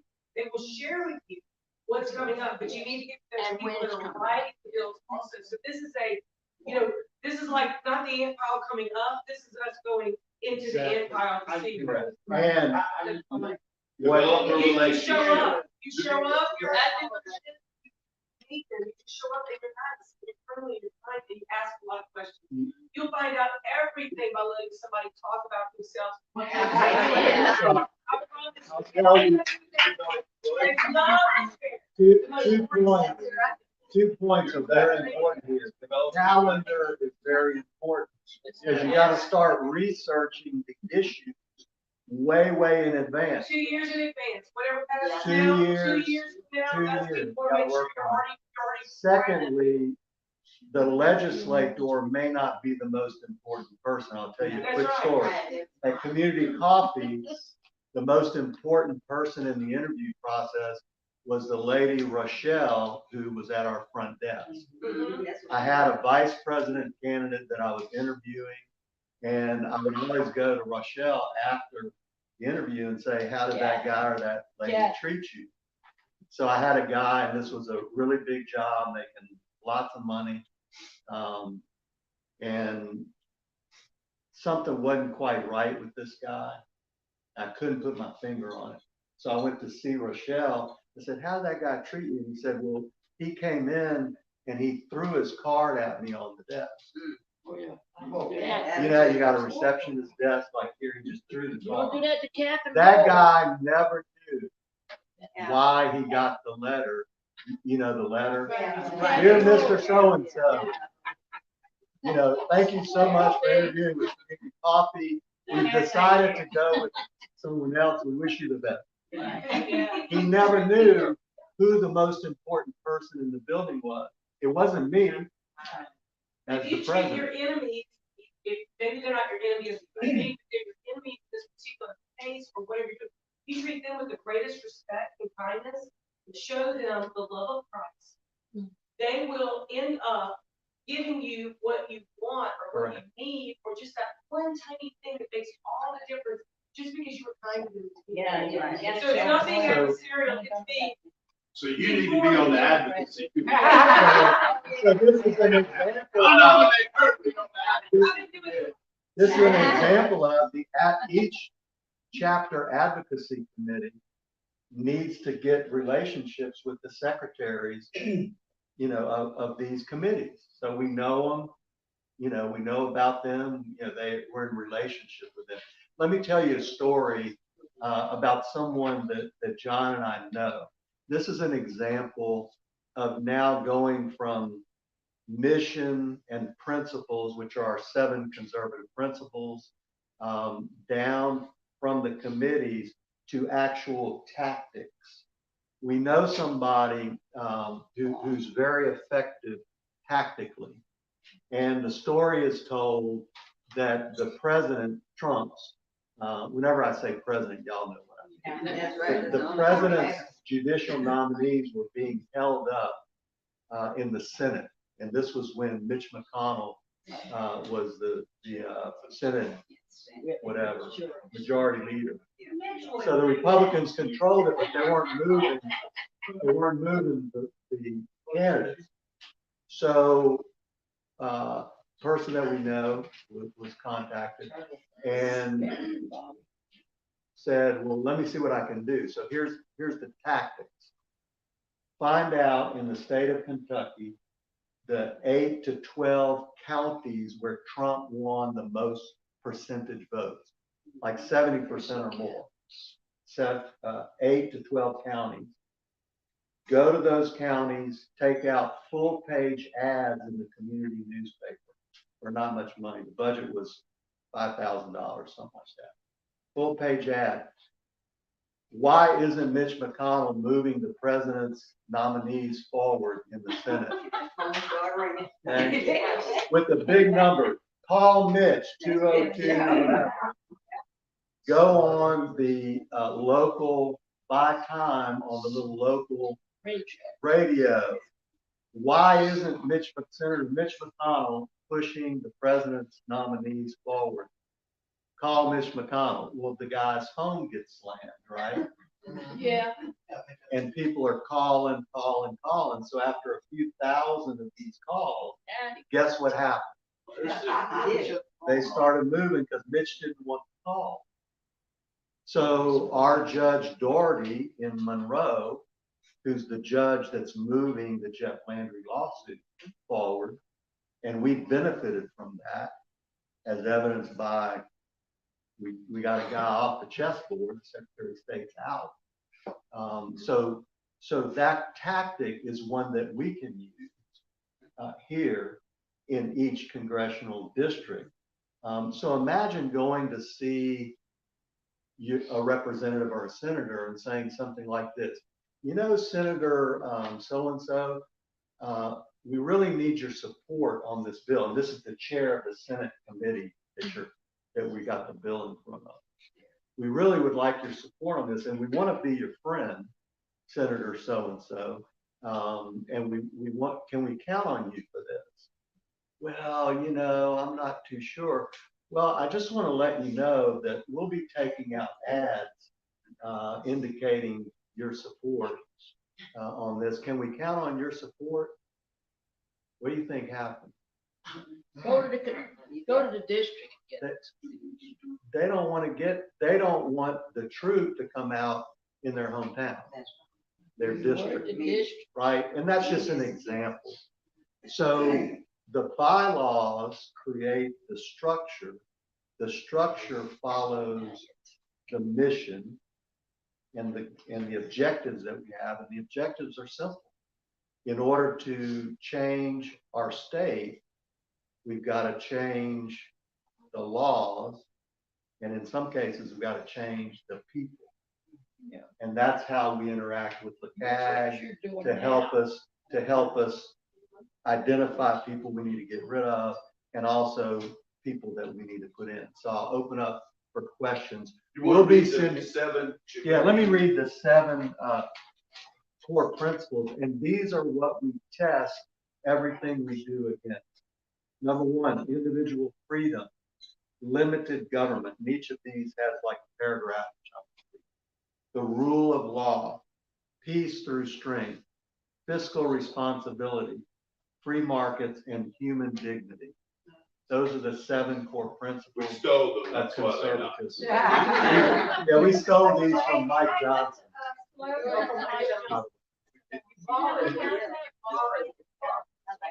What's that? No, we don't have any handouts. Randy, may I say Individual something? freedom.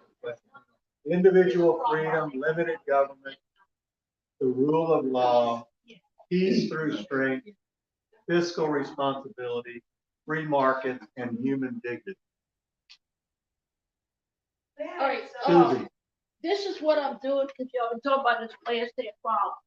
I kind of sense everybody is on the same page here.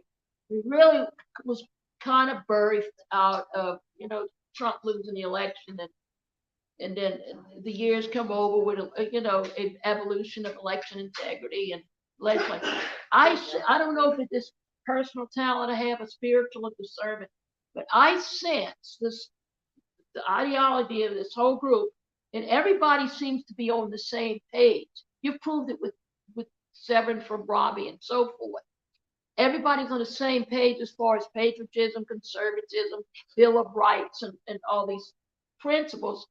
I sense the bills. When I read the bills, in my mind, it's consciously and subconsciously, I think of the presidents I mentioned, Jefferson, Madison, Reagan, and so forth. And that's how I pick these bills. I pick the bills that I feel that everybody in my group, in my different sectors of the group, will agree with. Usually it's 90% of the bills that I pick. Everybody's on the same page. And I think this is what's going to happen with this group. I don't think we're going to have people wavering off, because y'all come from an area where you're on the same page. So you're going to have a lot of homogeneity, like, say, example, a safe district. So I see that happen like in the Baptist churches. That's why you have a lot of unanimously elected officials or decisions on bills and so forth. And I've been sensing that in all the different little groups like McCaig, Convention of States, this group, and RDO, and many, many other groups. Jen, Jill, and many, many other groups I see is on the same page, because a lot of groups is specific, like one about the shot, and the others about the school, and the other the library, and the other just pure patriotism, Bill of Rights, and then guns, like in Mike. And all of these together, I can predict that, women's intuition, that one group will favor what all the other groups are doing and put it on the same page. And this is why I call myself a convention, alliance, or a loose coalition, because there's nobody under me and there's nobody over me. And when I shoot out information, everybody seems to be on the same page. Amen. So we pray for unity. We got that. So we wouldn't worry about. Any other questions? So Okay, so I'm with the Convention of States. I volunteer with the Convention of States. I think that is an organization we all need to be with. I agree. Because that's the only way we're gonna wrest back, power from the federal government to the states. Sure. Yeah. I mean, and it's something the founders put in our constitution to help us do that. And it's so important, and we've got almost 20 states on board now, including Louisiana. And we need to really support that and work towards. And they want to work with us too. Yeah, Yes, they've been there, Julie. Do you know John Odell? Yeah, we know all of them. Yeah, John Odell is in charge of the Convention of local States one. has been Yeah, very and Julie gracious. wants to work with y'all and the McCaig and other groups. They have a few restrictions. Yeah, let me tell you in that. their bylaws, which I don't oppose, but that's part of, endorsement and. Right. And, You don't and go there. I want the Convention of States, and I understand it, I've read the Federalist Papers, and that's all fine and dandy, and I will support it. This is more of a here, now.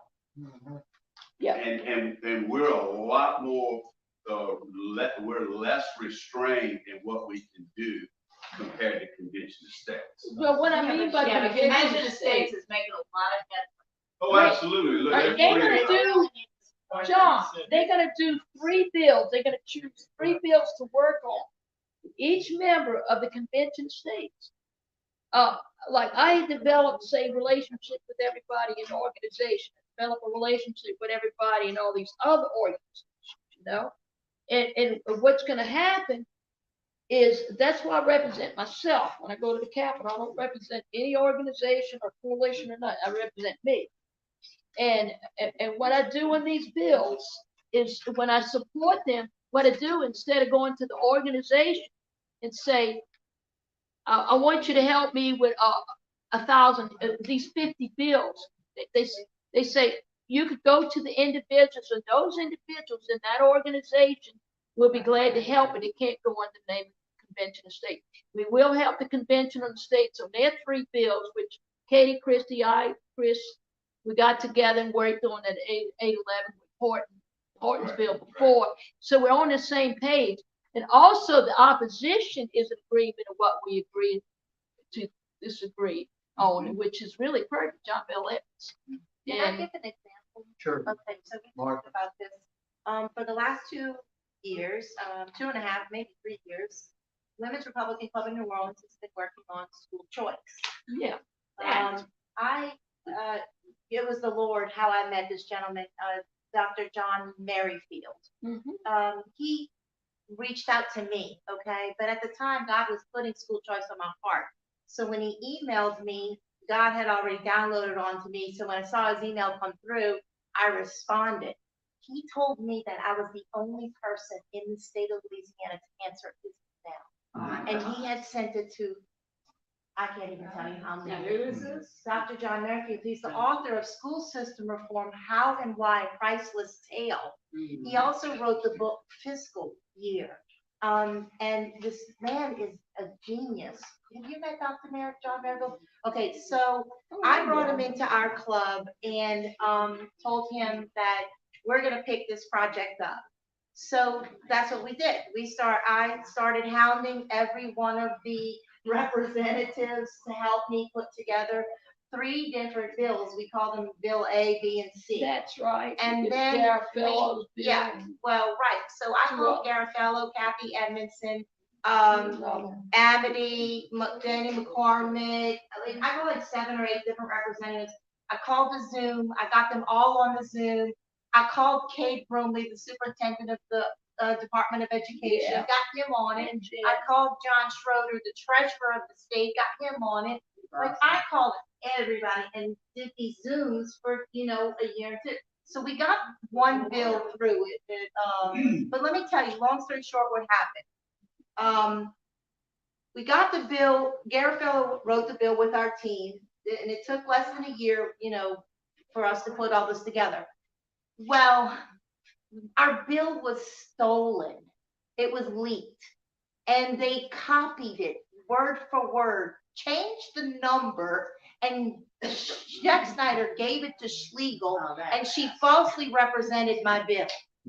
And so this happened because we witnessed it right before our very eyes. We saw it happening real time. We know it happened. Did you run it through an election machine? No, but In your group? well, we know we worked on it. We had the Zoom. We had all the documentation. The leak, I know, okay, this is an assumption. I can't prove it, but I did bring in La Vie into our Zoom. And I think, I'm just assuming, so please don't say, but I think La Vie leaked it to Sheck Snyder, because they have their bill writers. And so their bill writer picked it up, leaked it to Sheck Snyder through La Vie, and then that's how they copied it, put a new number on it, and they presented it at the same time they knew Garofalo was. But what they did was, Garofalo was waiting for me to get to the Capitol. So I went to the Capitol, and he met me in the rotunda, and he says, okay, I'm gonna put it through right now. And I said, I wish you would have done this yesterday.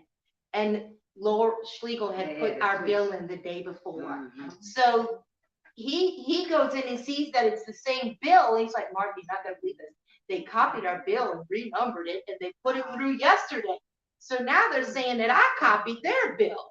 Oh my God. Knowing that. Jack Snyder for Secretary of State. Yeah, right. No.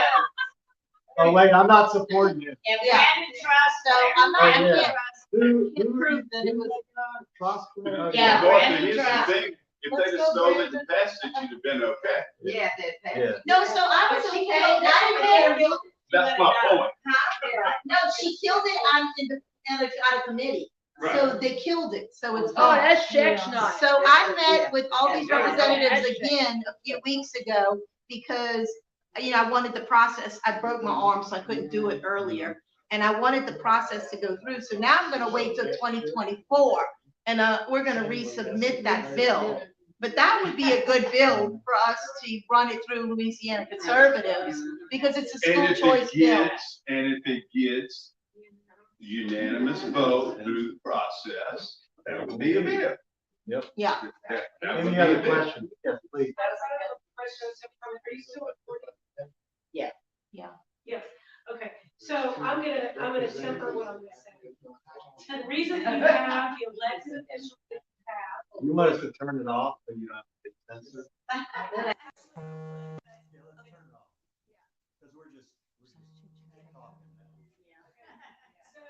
So I just want to share this. The reason we have